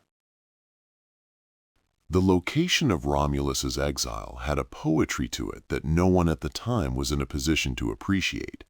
The castle was called Castellum Lucullanum, the Castle of Lucullus, built on a promontory above the Bay of Naples by the Roman general Lucullus in the 1st century BC, a man famous for his extraordinary wealth and his retirement from public life into private luxury.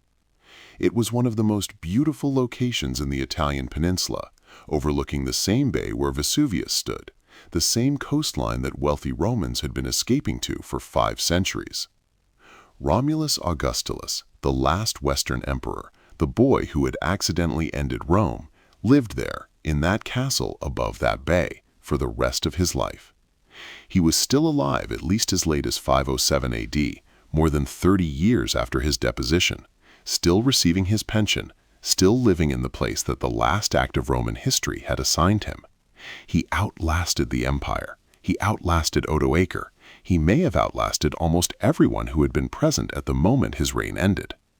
History does not record his death, which seems fitting. He had already disappeared from everything that mattered long before his body caught up. Odoacer sent the imperial regalia to Constantinople. This was the gesture that formalized what had happened, not the deposition of Romulus, which was a local military event, but the dispatch of the symbols of Western imperial authority to the Eastern court, accompanied by a message stating that a separate Western emperor was no longer necessary. The West, the message implied, was content to be governed under the authority of the Eastern Emperor Zeno, with Odoacer serving as his representative in Italy. Zeno received the regalia and the message with a mixture of acknowledgement and irritation. He recognized Odoacer as a patrician, a senior Roman title, and effectively accepted the new arrangement, while simultaneously insisting, somewhat pointlessly, that the legitimate Western emperor was actually Julius Nepos, still alive in Dalmatia. Nepos had been deposed the previous year and had no army and no prospect of returning. Zeno's insistence on his legitimacy was a legal formality that everyone understood to be exactly that. The East had acknowledged the end of the West, dressed in the language of continuity. The question of whether anyone noticed, whether the people living through 476 understood it as the end of an era, is one that historians have debated for generations. The honest answer is, not really, not immediately. The Roman Senate continued to meet in Rome, Roman law continued to be administered, Latin continued to be the language of government and church and educated life. The aristocratic families of Italy continued to own their estates and pursue their careers and educate their children in the classical tradition. Odoacer did not present himself as the destroyer of Rome. He presented himself as Rome's administrator, governing Italy in the name of the Eastern Emperor, maintaining Roman institutions, employing Roman officials, issuing documents in the traditional forms. The performance of Rome continued. What had ended was not the performance, but the office at its center, the Western Emperor, and that office had been so hollowed out for so long that its disappearance barely disturbed the surface of daily life. The writer who came closest to understanding what had happened was a man named Jordanus, writing in the 6th century, who noted the deposition of Romulus in a single sentence and moved on. The contemporary chronicler Marcellinus Combes recorded it in a brief entry. Most sources of the period treated it as a minor administrative event in a decade full of more immediately dramatic occurrences. The Vandals were raiding, the Visigoths were expanding, the Eastern Empire was dealing with its own crises. The deposition of a teenage emperor who had never governed anything was not, in the news environment of 476, a major story. The significance of the date, the weight we give to 476 AD as the end of the ancient world and the beginning of the medieval, was assigned retrospectively by historians centuries later looking for a clean line to draw across the continuous, messy, gradual process of transformation that actually occurred. History rarely provides clean lines. 476 is a useful marker, not a natural boundary. The ancient world did not end on a specific day. It faded, over decades and centuries, into something different. What did end in 476, in a real and meaningful sense, was the principle that the Western Mediterranean should be governed by a single imperial authority claiming descent from Augustus. That principle had been under pressure for a century. It had been repeatedly violated and repeatedly reasserted. After 476, it was not reasserted, not in the West, not in any practical way. The kingdoms that replaced it, the Visigothic kingdom, the Vandal kingdom, the Ostrogothic kingdom that succeeded Odoacer's Italy, were not Roman in their governing principle, even when they maintained Roman institutions and employed Roman officials and called themselves friends of Rome. The idea that there should be a Roman emperor in the West, that the Western Mediterranean was a single political unit under a single sovereign, that idea died in 476. Everything else continued, transformed, adapted, survived in changed form, but that specific idea did not survive. It would be attempted again, Charlemagne in 800, the Holy Roman Empire in 962, Napoleon in 1804, each claiming in their different ways the inheritance of Augustus. But the original thing, the unbroken chain from Augustus to Romulus Augustulus, was cut. It was not repaired. As the words slow and the night deepens, let this settle very gently. A boy in a castle above the Bay of Naples, the blue water below him unchanged, Vesuvius on the horizon unchanged, the evening light on the water, the same light that had fallen on that same bay for all of recorded history. His pension arrives regularly. His household is comfortable. The world outside his castle walls is reorganizing itself into something new, kingdoms and churches, and the slow growth of what will eventually become medieval Europe.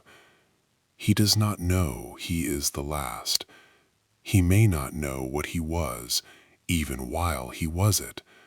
The name his father gave him, the founder and the first, Romulus and Augustus, had been too heavy for any human being to carry, and he had not really carried it.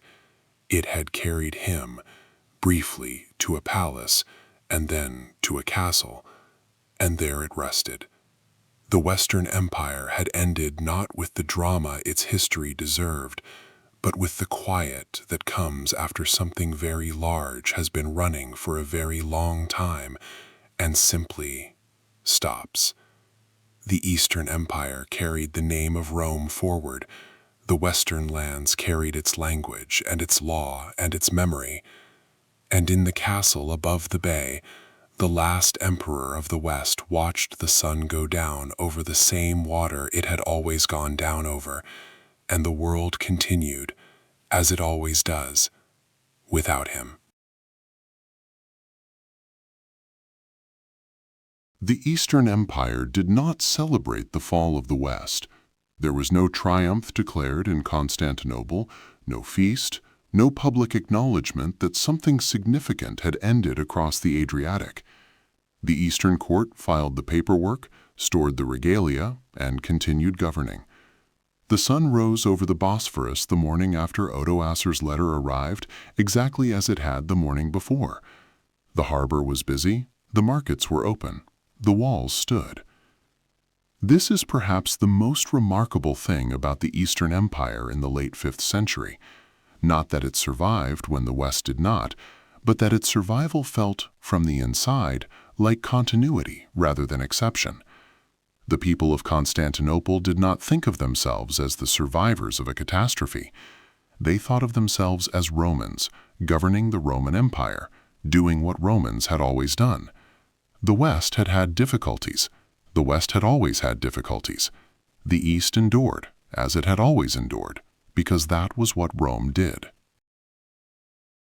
The empire they were so calmly continuing was, by 476, already something quite different from the Rome of Augustus, or even the Rome of Constantine. Its population was predominantly Greek-speaking. Its theology was Eastern Christianity, complex, philosophically sophisticated, conducted in Greek, organized around the great patriarchates of Constantinople, Alexandria, and Antioch, rather than the Latin hierarchy of the Western Church. Its art, its architecture, its court ceremonial, all bore the marks of Eastern Mediterranean and Persian influence as much as classical Roman tradition. It was Roman in its law, in its imperial ideology, in its insistence on the unbroken continuity of the Augustan succession. It was something new in almost everything else. The historians who came later would call it the Byzantine Empire, from Byzantium, the old Greek name for Constantinople, but the people who lived inside it never used that word. They called themselves Romans. They called their empire Rome. The name was not a pretension or a nostalgia. It was a genuine identity, carried forward and transformed, the way all living identities are carried forward and transformed, by people who believed in it. The emperor who ruled in Constantinople in 476 was Zeno, a capable but deeply unpopular man from the eastern province of Isauria in what is now southern Turkey, who had fought his way to the throne through a combination of military skill and ruthless political maneuvering. His reign was troubled by constant conspiracies, usurpations, and the pressure of Gothic peoples settling inside his borders. He was not a beloved figure. He was, however, a survivor, and survival in the 5th century Eastern Empire was the primary qualification for effective rule. Zeno dealt with his Gothic problem in a characteristically Eastern way. He had a Gothic leader named Theodoric, the head of the Ostrogoths, camped with his people inside Eastern territory and causing serious problems, and he offered him a solution. Go west, Zeno suggested. Odoacer is governing Italy without proper imperial authorization. Remove him. Govern Italy yourself in the emperor's name as his representative. Take your people with you. Be Rome's problem somewhere else. Theodoric accepted. He led his Ostrogoths into Italy in 488 AD, defeated Odoacer after a long campaign, and, in a scene that encapsulated the moral complexity of the entire era, invited Odoacer to a banquet of reconciliation in 493 AD, then killed him with his own hands at the table. Theodoric ruled Italy for the next 33 years as the Ostrogothic king, maintaining Roman administration, employing Roman officials, preserving Roman law for the Roman population, and presenting himself to the world as the Western arm of Roman civilization under Eastern imperial authority. It was, in its way, one of the more successful experiments in post-Roman governance. Theodoric's Italy was prosperous, relatively peaceful, and culturally productive. It was under Theodoric that the philosopher Boethius wrote The Consolation of Philosophy, one of the most widely read books of the entire medieval period. The Roman Senate continued to function. Latin scholarship continued. The physical infrastructure of Rome was maintained and in some cases restored. If this was the end of the Roman world, it was an end that looked, from the outside, quite a lot like a continuation. Back in Constantinople, the Eastern Empire was doing what it had been doing for 2 centuries, managing, adapting, surviving. The Emperor Anastasius, who reigned from 491 to 518 AD, was one of the most fiscally gifted rulers in Eastern Roman history. He abolished a deeply unpopular tax on urban trades and crafts, reformed the currency, and left the treasury at his death with a surplus of 320,000 pounds of gold, an almost incomprehensible accumulation by the standards of the ancient world. An empire that could save 320,000 pounds of gold was an empire that was functioning. Whatever was happening in the West, the East was not dying. The surplus mattered because what came next required everything the treasury had saved. The next great Eastern emperor, the one who would attempt to undo the division entirely, to reconquer the West and restore the unified empire, would spend that surplus and more in pursuit of a dream that was, in the end, too large for any single reign to achieve. The city of Constantinople itself had become, by the late 5th century, the largest and richest city in the Western world. Its population is estimated at somewhere between 400,000 and 500,000 people, smaller than Rome at its ancient peak, but larger than any other city in Europe or the Mediterranean at that time by a considerable margin. Its forums and churches and palaces and markets made it a place of extraordinary architectural density and visual magnificence. The Hippodrome, the great chariot racing stadium adjacent to the imperial palace, could hold 100,000 spectators and served as the social and political heart of the city, the place where the emperor appeared before his people, and where popular sentiment could make itself heard in ways that sometimes shaped imperial policy. The city was also, by this point, genuinely multicultural in a way that the old Rome had been, but that many of its successor states were not.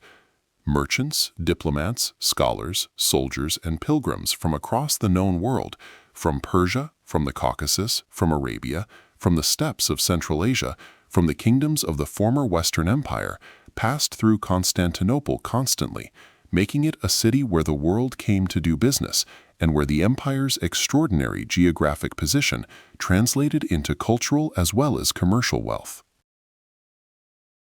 The Eastern Church was both a source of strength and a source of recurring crisis. The theological controversies that had begun with the Council of Nicaea in 325 AD had not ended there.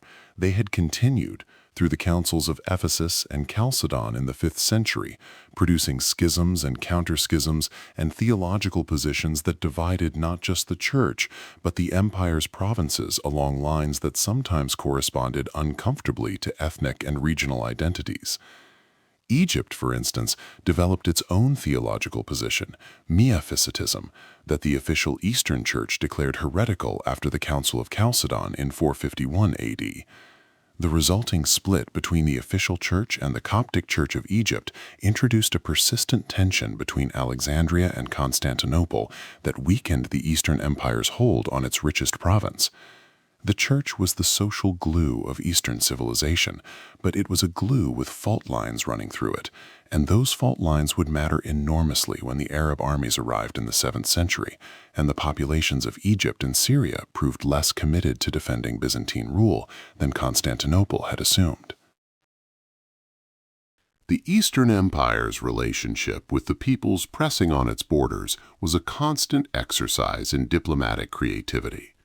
Where the Western Empire had, in its final decades, largely lost the ability to manage its barbarian problem through anything other than accommodation and concession, the East maintained a sophisticated toolkit of responses: military resistance when it could afford it, payment of tribute when it could not, diplomatic manipulation of barbarian leaders against each other, strategic redirection of threatening peoples toward other targets, the granting of titles and honors that gave barbarian leaders a stake in the Roman system without giving them actual power within it. It was not always successful. The Eastern Empire paid enormous tribute to Attila in the 440s and was deeply humiliated by the experience. It faced repeated crises on the Danube frontier that required expensive military responses. But it managed these crises without losing its institutional coherence, without the treasury emptying permanently, without the military collapsing into the mercenary dependency that had destroyed the West.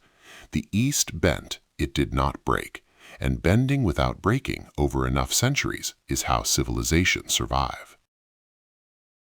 The legacy that the Eastern Empire carried forward was not just political, it was the custodian of the classical tradition: Greek philosophy, Roman law, Christian theology, the literary and artistic heritage of the ancient Mediterranean world, at a time when that tradition was being disrupted and partially lost in the West. The great library traditions of Alexandria and Constantinople preserved texts that would otherwise have been destroyed.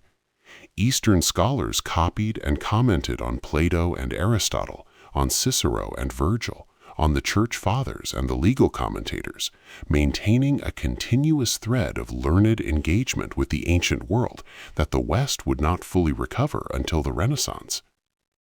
This custodial role was not a conscious mission. The Eastern Empire was not trying to preserve civilization for the future. It was simply continuing to function as a literate, educated, institutionally complex society, and that functioning produced preservation as a side effect. The books survived because educated people kept reading them. The law survived because lawyers kept arguing it. The philosophy survived because scholars kept teaching it. The East did not save the ancient world. It kept living in it long enough for the rest of the world to find its way back.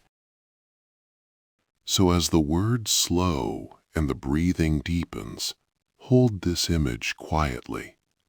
A city on a peninsula between two seas, its walls still standing, its markets still open, its people still calling themselves Romans, in a world that has largely stopped being Roman in any political sense. The West has fragmented into kingdoms. The old provinces have new rulers. The language and law and architecture of Rome persist in transformed and partial forms across the former empire. But in Constantinople, the transformation is slower, the continuity more intact, the thread connecting the present to Augustus and Constantine and Theodosius still unbroken, frayed in places, rewoven in others, but present. The Eastern Empire will face its greatest test in the next chapter, when its most ambitious emperor attempts something that no one since Theodosius has attempted: the reunification of the Roman world, the healing of the division, the restoration of the empire to its former wholeness. He will come very close, and the story of how close he came and why it was not close enough is one of the most fascinating and melancholy stories in all of Roman history. Every civilization produces, at some point in its long life, a figure who embodies its highest ambitions and its deepest contradictions simultaneously, a person in whom the best and worst of what that civilization is capable of are so thoroughly combined that separating them becomes impossible.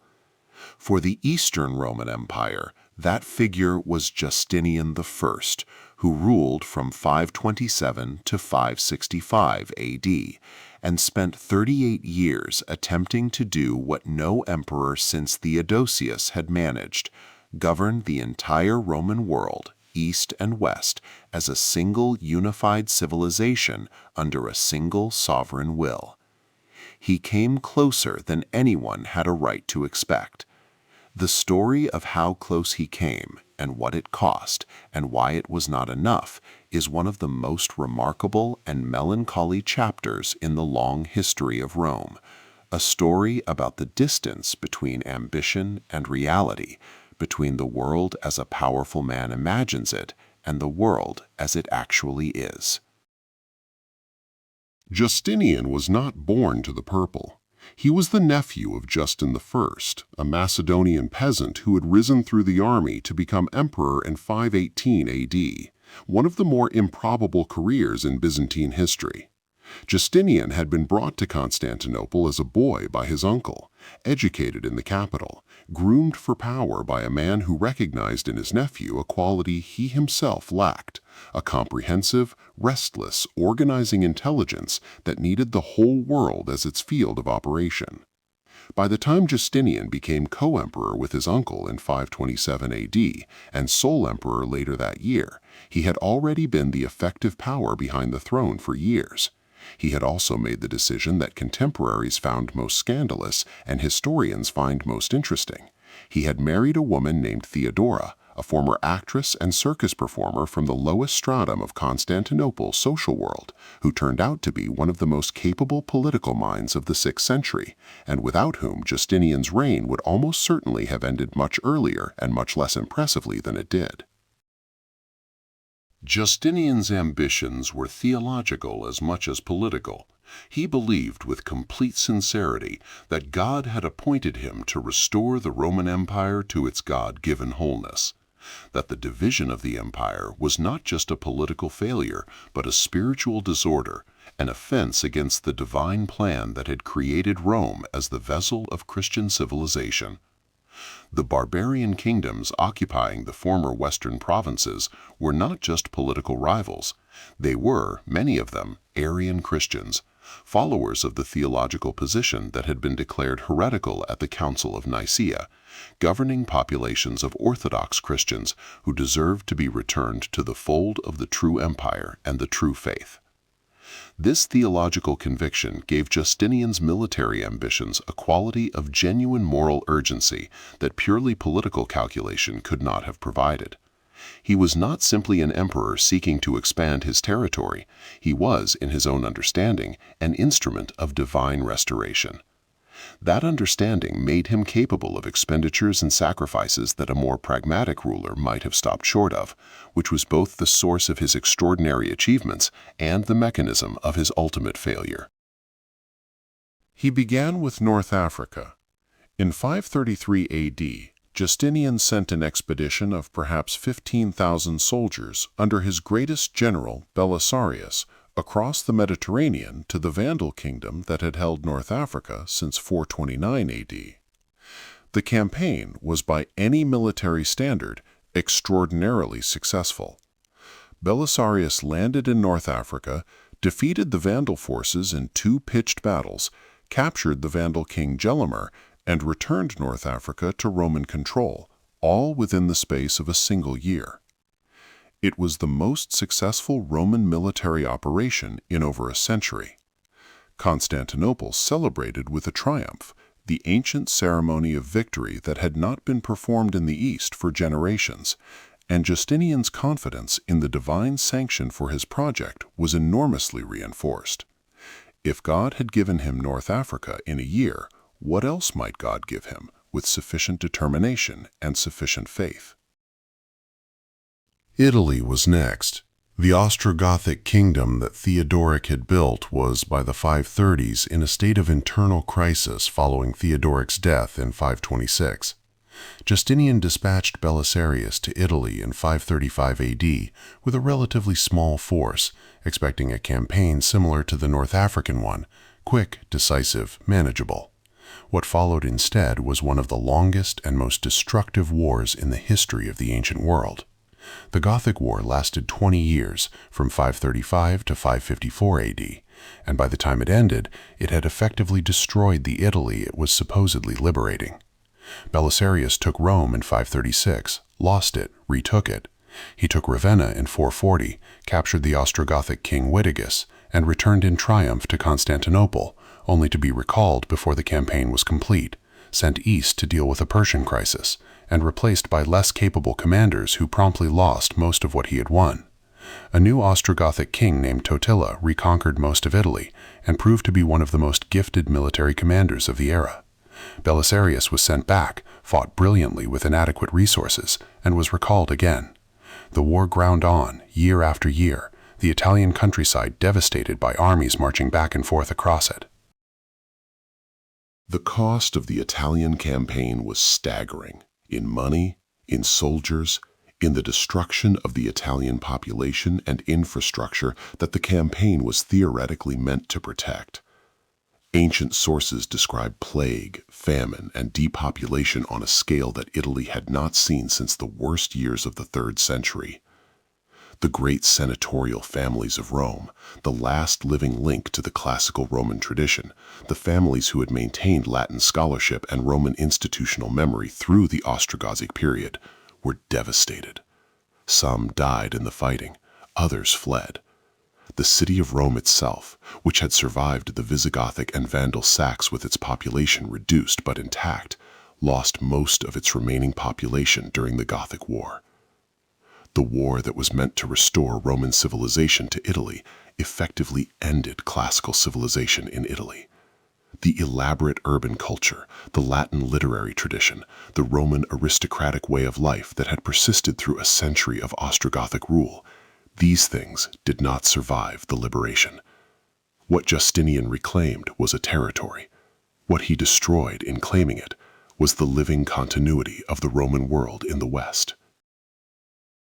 Spain was added to the reconquest in the 550s, a portion of the southeastern coast taken from the Visigoths, a bridgehead on the Iberian Peninsula that represented the westernmost extent of Justinian's restored empire. For a brief moment in the late 550s, the map of Justinian's empire looked almost like the map of the old unified empire: North Africa, Italy, a piece of Spain, the entire eastern Mediterranean, Asia Minor, Egypt, Syria. Almost. The Rhine and Danube frontiers were not there. Gaul was not there. Britain was not there. But the outline was visible, the shape of the old empire present in suggestion, if not in full. Justinian stood at the height of his reconquest and looked at that map and saw what he had achieved. It was genuine and it was extraordinary. No emperor since Theodosius had governed territory on both sides of the Adriatic. The western Mediterranean was Roman again, or something that called itself Roman, administered by Eastern officials speaking Greek, governing populations that spoke Latin, in cities that had been more thoroughly damaged by their liberation than by anything the barbarians had done to them. The plague of Justinian arrived in 541 AD, in the middle of the Gothic War, and changed everything.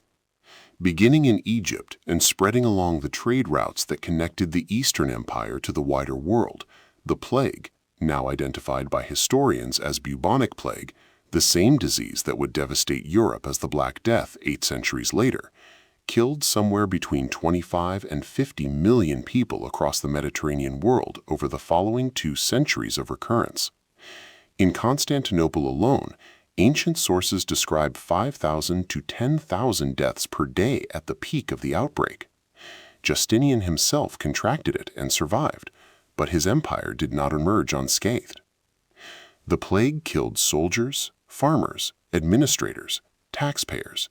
It reduced the population that generated the revenue that paid for the armies that held the reconquered territories. It arrived precisely when the empire was most overstretched, most dependent on continued revenue and continued military capacity to maintain what it had taken. The plague did not cause the failure of Justinian's project. The project had structural problems that preceded the plague, but it made those problems irreversible, removing the demographic and fiscal margin that might otherwise have allowed the empire to consolidate its gains. Justinian died in 565 AD at approximately 83 years old, an extraordinary lifespan for any era, let alone for an emperor who had governed through wars, plagues, religious controversies, and financial crises for nearly 4 decades. He died in the palace he had built in Constantinople, surrounded by the extraordinary monuments of his reign, the Hagia Sophia above all, the great domed church he had built after the Nika riots of 532 AD had burned its predecessor, the building that remains standing today as perhaps the greatest architectural achievement of the ancient world. He died having reconquered more of the Western Empire than anyone had thought possible. He also died having set in motion a process that would undo most of what he had reconquered within a generation of his death. Italy, devastated by 20 years of war and immediately weakened by the plague, was invaded by the Lombards in 568 AD, 3 years after Justinian's death, and most of it was lost within a few years. North Africa held longer but was lost to the Arab conquests of the 7th century. Spain was abandoned. The reconquest in the end was a temporary overlay on a permanent transformation. As the words slow and the breathing deepens, sit with the picture of Justinian in his palace above the Bosphorus in his final years, surrounded by the evidence of what he had built and what he had tried to restore. The Hagia Sophia outside his window, its dome catching the last light of the afternoon. The maps on his walls showing a Mediterranean that looked, briefly and at great cost, almost like the old Rome. And outside those walls, the empire already showing the strains of what it had spent to achieve that resemblance. The treasury depleted, the army thinned, the plague moving through the population in waves that no emperor could tax or conscript. He had dreamed the right dream. He had come closer to it than anyone since Theodosius, closer than anyone after him would come. But the dream had been too large for the world as it actually was, too expensive, too dependent on men like Belisarius who could not be everywhere at once, too blind to the costs it was imposing on the very civilization it meant to restore. The next chapter will ask the hardest question of all, not why the reconquest failed, but why, in the deepest structural sense, the two halves of Rome could never truly come back together, not just in Justinian's time, not ever.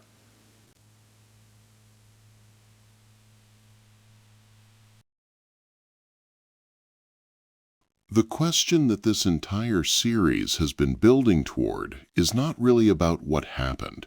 We have seen what happened: the division, the invasions, the fall of the West, the survival of the East, Justinian's extraordinary attempt at reconquest and its ultimate failure. The question beneath all of that, the one that lingers after the narrative has been told, is why. Not why the Western Empire fell. We have covered that in detail: the military pressure, the fiscal collapse, the institutional failure, the geographic disadvantage. But why, when the Eastern Empire survived and even briefly reconquered much of the West, did the two halves never truly come back together? Why did reunion remain, across 6 centuries of possibility, permanently out of reach? The answer is not one thing. It is several things, operating at different levels of depth, reinforcing each other in ways that made the cumulative barrier to reunion not just large, but eventually insurmountable. Tonight we will walk through those reasons slowly, one by one, the way you walk through a building you are trying to understand, not rushing to the exit, but pausing in each room long enough to see what it contains.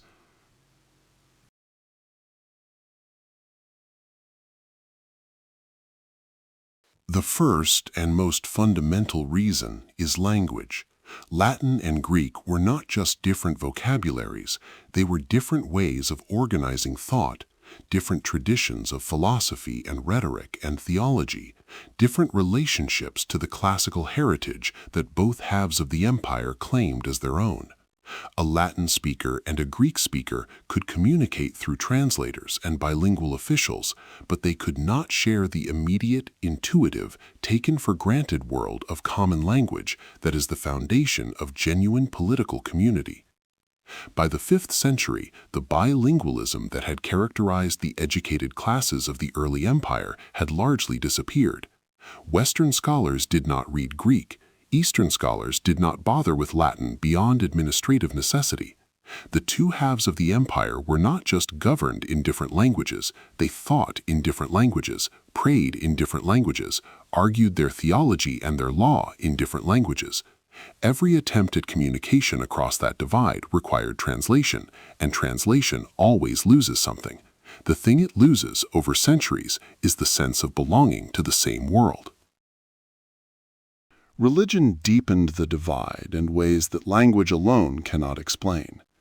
Christianity had spread through both halves of the empire and had become, under Theodosius, the official religion of the whole. But it had not become the same Christianity in both halves. The Western Church, led by the Bishop of Rome, had developed a theology conducted in Latin, organized around clear hierarchical authority, practically focused, suspicious of the philosophical speculation that the East found irresistible.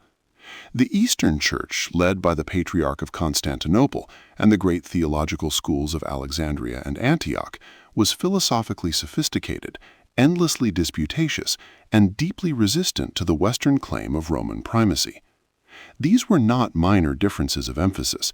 They were structural differences in what the Church was and how it understood its own authority.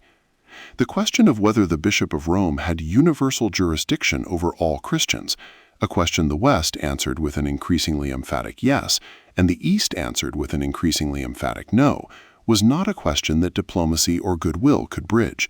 It was a question about the nature of divine authority on earth, and neither side was willing to be wrong about that.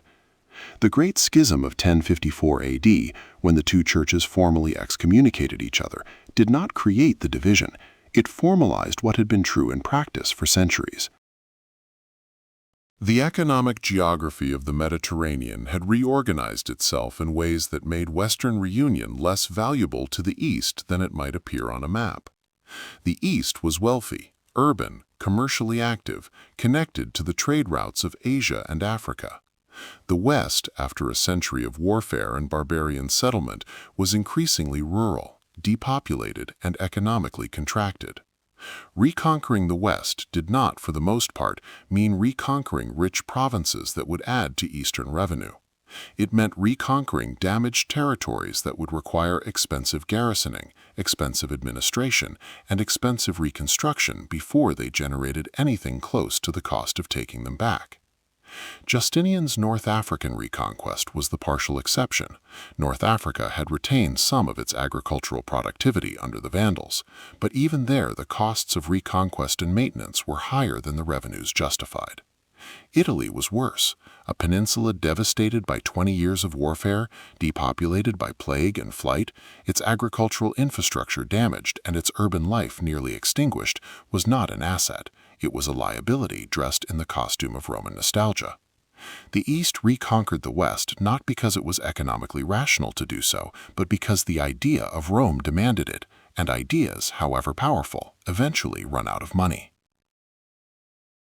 The barbarian kingdoms that had replaced Roman rule in the West were not simply obstacles to reunion. They were, by the 5th and 6th centuries, genuinely rooted political entities with their own internal legitimacy, their own aristocracies, their own relationships with the populations they governed.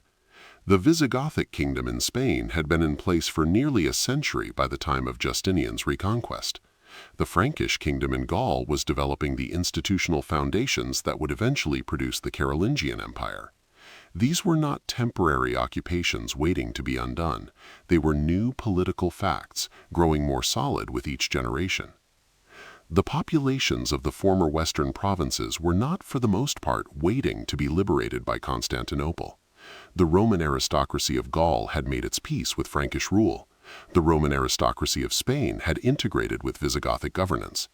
The Church in the West had developed working relationships with barbarian kings that gave it a degree of institutional independence it had never had under the emperors.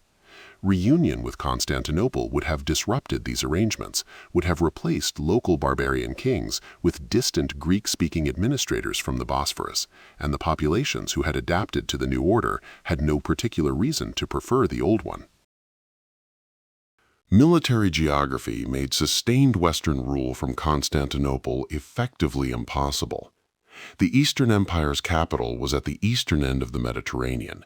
Its administrative center, its treasury, its best armies were all oriented toward the eastern frontier, toward Persia, toward the Danube, toward the threats that pressed most immediately on the empire's survival. Governing Italy or North Africa or Spain from Constantinople required keeping armies and administrators at the far end of very long supply lines, in territories that generated insufficient revenue to pay for their own defense, against threats, Lombards, Visigoths, Franks, that were local and persistent and could not be managed from a distance. Every emperor who reconquered Western territory discovered the same thing, that holding it required more than taking it, and that the resources required to hold it were resources diverted from the eastern frontier, where the existential threats to the empire's survival actually lived. Justinian's Italy fell to the Lombards 3 years after his death, because his successors correctly calculated that defending Italy was less important than defending the Danube and the Persian frontier. That calculation was right in terms of the empire's survival, but it meant that every Western reconquest was temporary, a function of a specific emperor's specific priorities, always vulnerable to being abandoned by the next emperor who faced more urgent problems closer to home. The administrative cultures of East and West had diverged too far to be easily reintegrated. The Eastern Empire governed through a sophisticated Greek-speaking bureaucracy trained in the traditions of Eastern Roman administration, detailed, hierarchical, conducted in a legal and procedural language that had been developing continuously since Diocletian. The Western provinces, after a century of barbarian rule, were governed through a mixture of Roman legal tradition and Germanic custom, administered by a local aristocracy that had adapted to working with barbarian kings rather than distant imperial officials. Imposing Eastern administration on Western territories meant replacing local arrangements with alien ones, installing Greek-speaking officials in Latin-speaking communities, applying Eastern legal procedures to populations accustomed to different ones, extracting Eastern levels of taxation from economies that could not support them. The populations of reconquered North Africa and Italy quickly discovered that Byzantine rule meant higher taxes, more intrusive administration, and less local autonomy than they had experienced under the Vandals and Ostrogoths. Liberation, in practice, felt like a new form of subjection. This was not a recipe for the durable popular support that sustained imperial rule required. The Persians and then the Arabs made the question moot. The Eastern Empire's greatest strategic challenge was never the West, it was the East. The Sassanid Persian Empire was a peer competitor that required constant military and diplomatic attention, periodic expensive wars, and the deployment of the Eastern Empire's best military resources on the southeastern frontier. The catastrophic war with Persia in the early 7th century, which saw the Persians briefly occupy Egypt, Syria, and Palestine, exhausted both empires and left them both vulnerable to the Arab armies that emerged from the Arabian Peninsula in the 630s. The Arab conquests of the 7th century transformed the Mediterranean world more completely than anything since the fall of the Western Empire. Egypt, Syria, Palestine, and eventually North Africa were lost to the Eastern Empire permanently. The richest provinces of the East, the agricultural and commercial heart of Byzantine wealth, gone within a generation. An empire that had lost Egypt and Syria could not afford to think about reconquering Spain or Gaul. The question of Western reunion, already answered in practice by geography and economics and religion, was answered finally and permanently by the Arab conquests. The Eastern Empire contracted to Asia Minor, Greece, and the Balkans, and spent the next 8 centuries defending what remained rather than dreaming of what had been. There is one more reason, deeper than the practical ones, that reunion never came, and it is the hardest to articulate, but perhaps the most important. The two halves of the empire, over 2 centuries of separation, had become genuinely different civilizations. Not different in the way that regions of a single civilization differ, the way Provence differs from Normandy or Tuscany from Lombardy, but different in the way that separate civilizations differ, in their foundational assumptions about what life is for, and how authority works, and what God wants, and what beauty looks like, and what it means to be educated. The West had become Latin, rural, hierarchically organized around the church and the local aristocracy, philosophically simple by Eastern standards, oriented toward the practical rather than the speculative. The East had become Greek, urban, imperially organized around the court and the patriarch, philosophically sophisticated, oriented toward the theological and the ceremonial. These were not incompatible civilizations. They traded, they communicated, they shared a common origin they both acknowledged, but they were no longer the same civilization, and political reunion cannot substitute for cultural reunion. You can put 2 different peoples under the same emperor. You cannot, by that act alone, make them the same people. As the words settle and the night deepens, let this rest quietly in the mind. The Roman Empire did not fail to reunite because the right emperor was never found, or because the right battle was never won, or because some specific mistake was made that a wiser or luckier ruler might have avoided.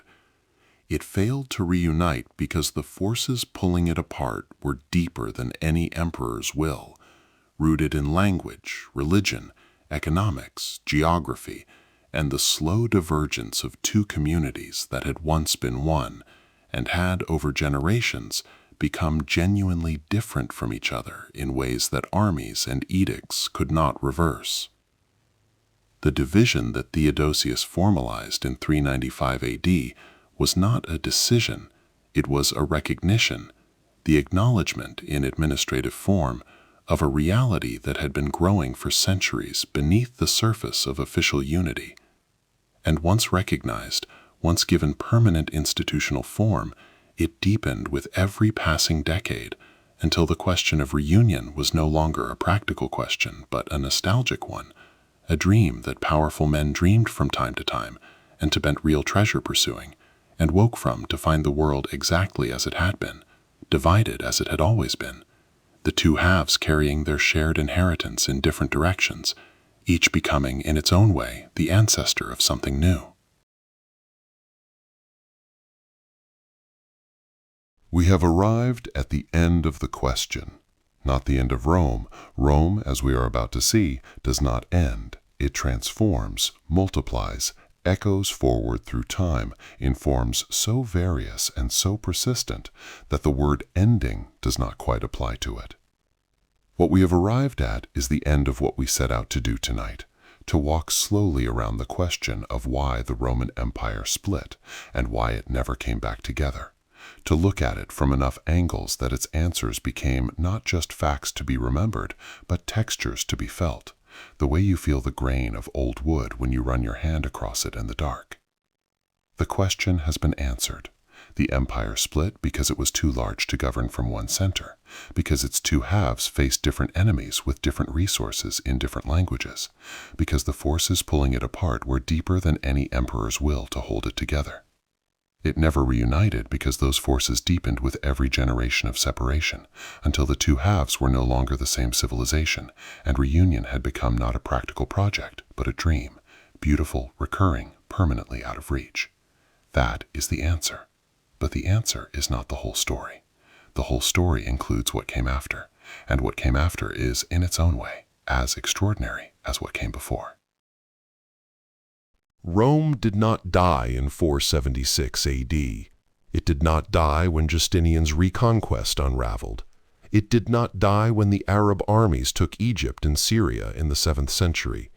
It did not die when the Lombards overran Italy, or when the Franks absorbed Gaul.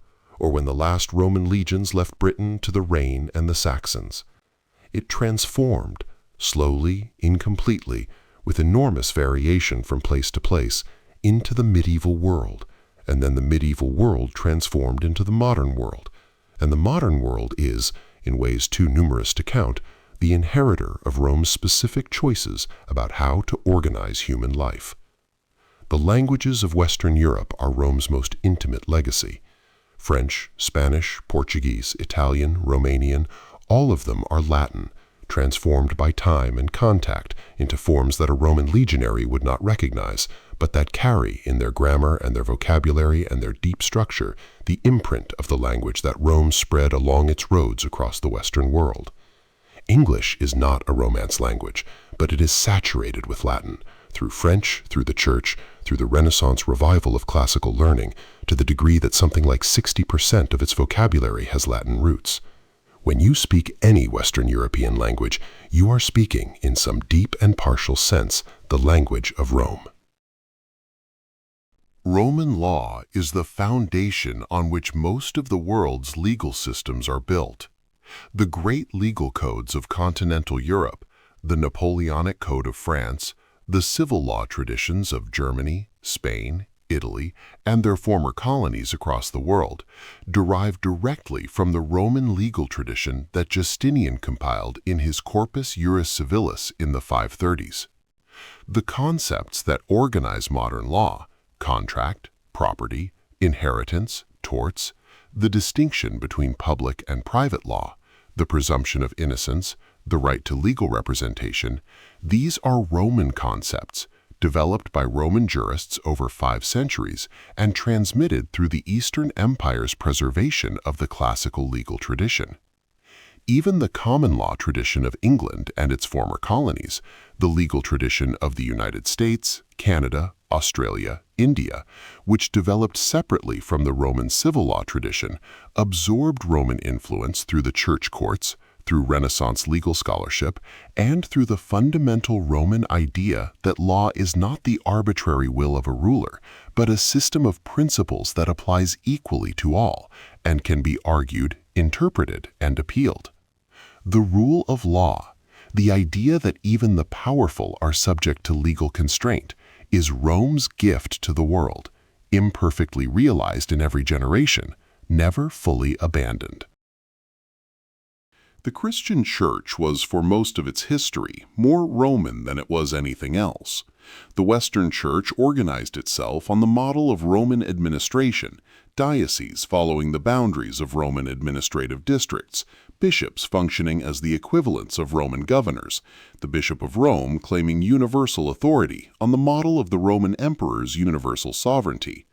Latin was the language of Western Christianity until the Reformation in the 16th century, not because God spoke Latin, but because Rome had, and the church that emerged from the Roman Empire carried the empire's language into its prayers and its theology and its legal documents. The papacy itself is, in a structural sense, the continuation of Roman imperial ideology in religious form, a single universal authority claiming jurisdiction over a civilization defined not by territory but by faith. When the Western Empire lost the ability to provide that universal authority, the Church stepped into the space it left, carrying the idea of a universal Western civilization forward in ecclesiastical rather than political form. The Holy Roman Empire, the Catholic Church, the universities of medieval Europe, all of them were attempts to maintain in different registers the unity that the political empire had provided and then ceased to provide. Rome haunted the medieval West as a model that could never quite be equaled and could never quite be forgotten. Constantinople carried a different but equally profound inheritance forward. The Eastern Empire, the Byzantine Empire as historians call it, survived for nearly 1,000 years after the fall of the West. And in that 1,000 years, it served as the custodian and transmitter of the classical tradition to the world that came after it. Greek philosophy, Roman law, Christian theology, ancient mathematics and medicine and natural history, All of it was preserved, copied, commented on, taught, and eventually transmitted to the Islamic world, which built on it and transformed it, and then back to the Western world during the Renaissance, when the rediscovery of classical learning remade European civilization. When Constantinople finally fell to the Ottoman Turks in 1453 AD, ending the Eastern Empire after 1,123 years of continuous existence, Greek scholars fled westward carrying manuscripts, and the manuscripts they carried helped ignite the Renaissance. The fall of Constantinople, the end of the last direct political continuation of Rome, was thus simultaneously an ending and a beginning, the moment when the Byzantine transmission of classical learning to the West reached its culmination, the last great gift of the Eastern Empire to the civilization it had outlasted and outserved. The idea of Rome as a universal empire never died in the West. It kept being reborn in new forms, in new hands, in each new era that felt strong enough to claim the inheritance. Charlemagne was crowned Emperor of the Romans by the Pope on Christmas Day of 800 AD in a ceremony explicitly designed to revive the Western imperial tradition. The Holy Roman Empire, established in 962 AD and surviving in various forms until Napoleon abolished it in 1806, carried the Roman title and the Roman claim for over 8 centuries. Napoleon himself was crowned emperor in a ceremony that consciously evoked Roman precedent, surrounded by Roman symbols, reaching back across the medieval centuries to claim the authority of Augustus. The Russian czars called themselves czars, from Caesar. The German kaisers called themselves kaisers, also from Caesar. The Ottoman sultans, after conquering Constantinople, adopted Roman imperial titles and called themselves heirs of the Eastern Empire. The power of the Roman name was so great that rulers across 1,000 years of European and Near Eastern history measured their own authority against it, claimed descent from it, dressed their ambitions in its language. No empire before or since has cast a shadow of that length over the civilizations that came after it. The physical remains of Rome are everywhere. The roads that the legions built across Europe, North Africa, and the Middle East, many of them still visible as straight lines across modern landscapes, still followed by modern highways that found the same logical routes through the same terrain. The aqueducts still standing in southern France, in Spain, in Turkey, engineering so precise that some continued carrying water for centuries after the empire that built them had ceased to exist. The amphitheaters and forums and temples scattered across 3 continents, some ruined, some converted, some still in use. The Pantheon in Rome, the most perfectly preserved ancient building in the world, still standing, still roofed by its original dome, built in the reign of Hadrian and used continuously ever since. These physical remains are not just tourist attractions, they are evidence of a scale of ambition and a quality of execution that the ancient world produced only once in this specific civilization, in this specific place and time. When you stand in front of the Pont du Gard aqueduct in southern France, 3 tiers of stone arches rising 50 meters above the Gardon River, built in the 1st century AD without mortar, still standing without repair for 2,000 years, you are standing in front of proof that something extraordinary happened here. That people organized themselves in this particular way and built things that outlasted every political arrangement that surrounded them. The Western world's ideas about citizenship, governance, and public life are saturated with Roman precedent. The United States Senate takes its name and much of its self-conception from the Roman Senate. The architecture of Washington, D.C., the domes, the columns, the monumental scale, is Roman architecture, consciously chosen by the founders of the American Republic to signal their connection to the Roman Republican tradition. The French Republic, the Italian Republic, the Spanish constitutional monarchy, all of them organize their public life with reference to Roman models, Roman vocabulary, Roman ideas about what legitimate governance looks like. The very concept of a republic, res publica, the public thing, the idea that government is the property of its citizens rather than of its rulers, is Roman. The concept of citizenship, The idea that membership in a political community confers rights and responsibilities that apply equally regardless of birth is Roman. The concept of the rule of law, of separation of powers, of public office as a trust rather than a possession, these are Roman concepts developed in the specific historical circumstances of Rome, transmitted through the legal and literary tradition, and received by every subsequent civilization that wanted to think seriously about how to organize power. And then there is the deepest legacy, the one that is hardest to see because it is so thoroughly woven into the fabric of how we think and speak and organize our experience. Rome gave the Western world its fundamental sense of what civilization means. The word itself is Latin, civitas, the city, the organized community of people living together under shared rules. The Roman conviction that civilization was better than barbarism, that order was better than chaos, that law was better than force, that the accumulated wisdom of the past was worth preserving and building on. This conviction passed through the Church, through the medieval universities, through the Renaissance, through the Enlightenment, into the modern world, where it is so thoroughly assumed that most people never notice it as an assumption at all. Rome did not invent all of these ideas. It borrowed from Greece, from the Near East, from the many cultures it absorbed and was absorbed by over 5 centuries of empire. But Rome organized these ideas, institutionalized them, spread them along its roads and through its laws to the farthest corners of the Western world, and then transmitted them through the long channels of church and law and language to the civilization we inhabit today. The Western world is, in this deep and structural sense, the world Rome made, transformed beyond recognition in many of its particulars, continuous in its foundations, carrying in its bones the specific choices that a civilization on the banks of the Tiber River made 2,000 years ago about how human beings ought to live together. So let this rest very gently now, as the words slow and the breathing deepens, and the night does what the night has always done. The same night that fell on Rome and Constantinople and Carthage and Alexandria. The same darkness that the legions camped in on the Rhine and the Danube.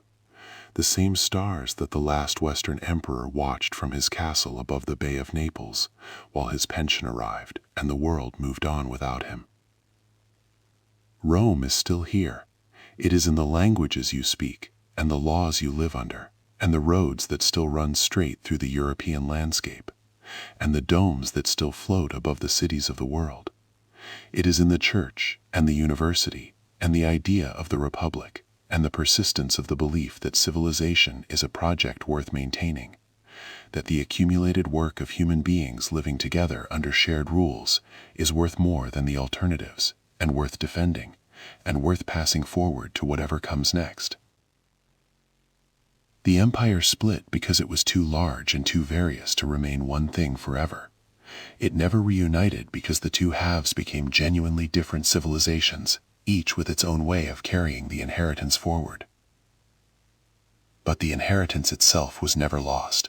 It passed through the fall and the fragmentation and the long medieval centuries and the rediscoveries and the revolutions, and arrived here, tonight, in the language these words are written in, and the ideas they are organized around, and the quiet assumption, so deep it requires no statement, that the world we share is worth understanding. That is what Rome left behind. That is what Rome, in the end, was for. Sleep well. The roads are still there in the morning. They still go somewhere. They always have.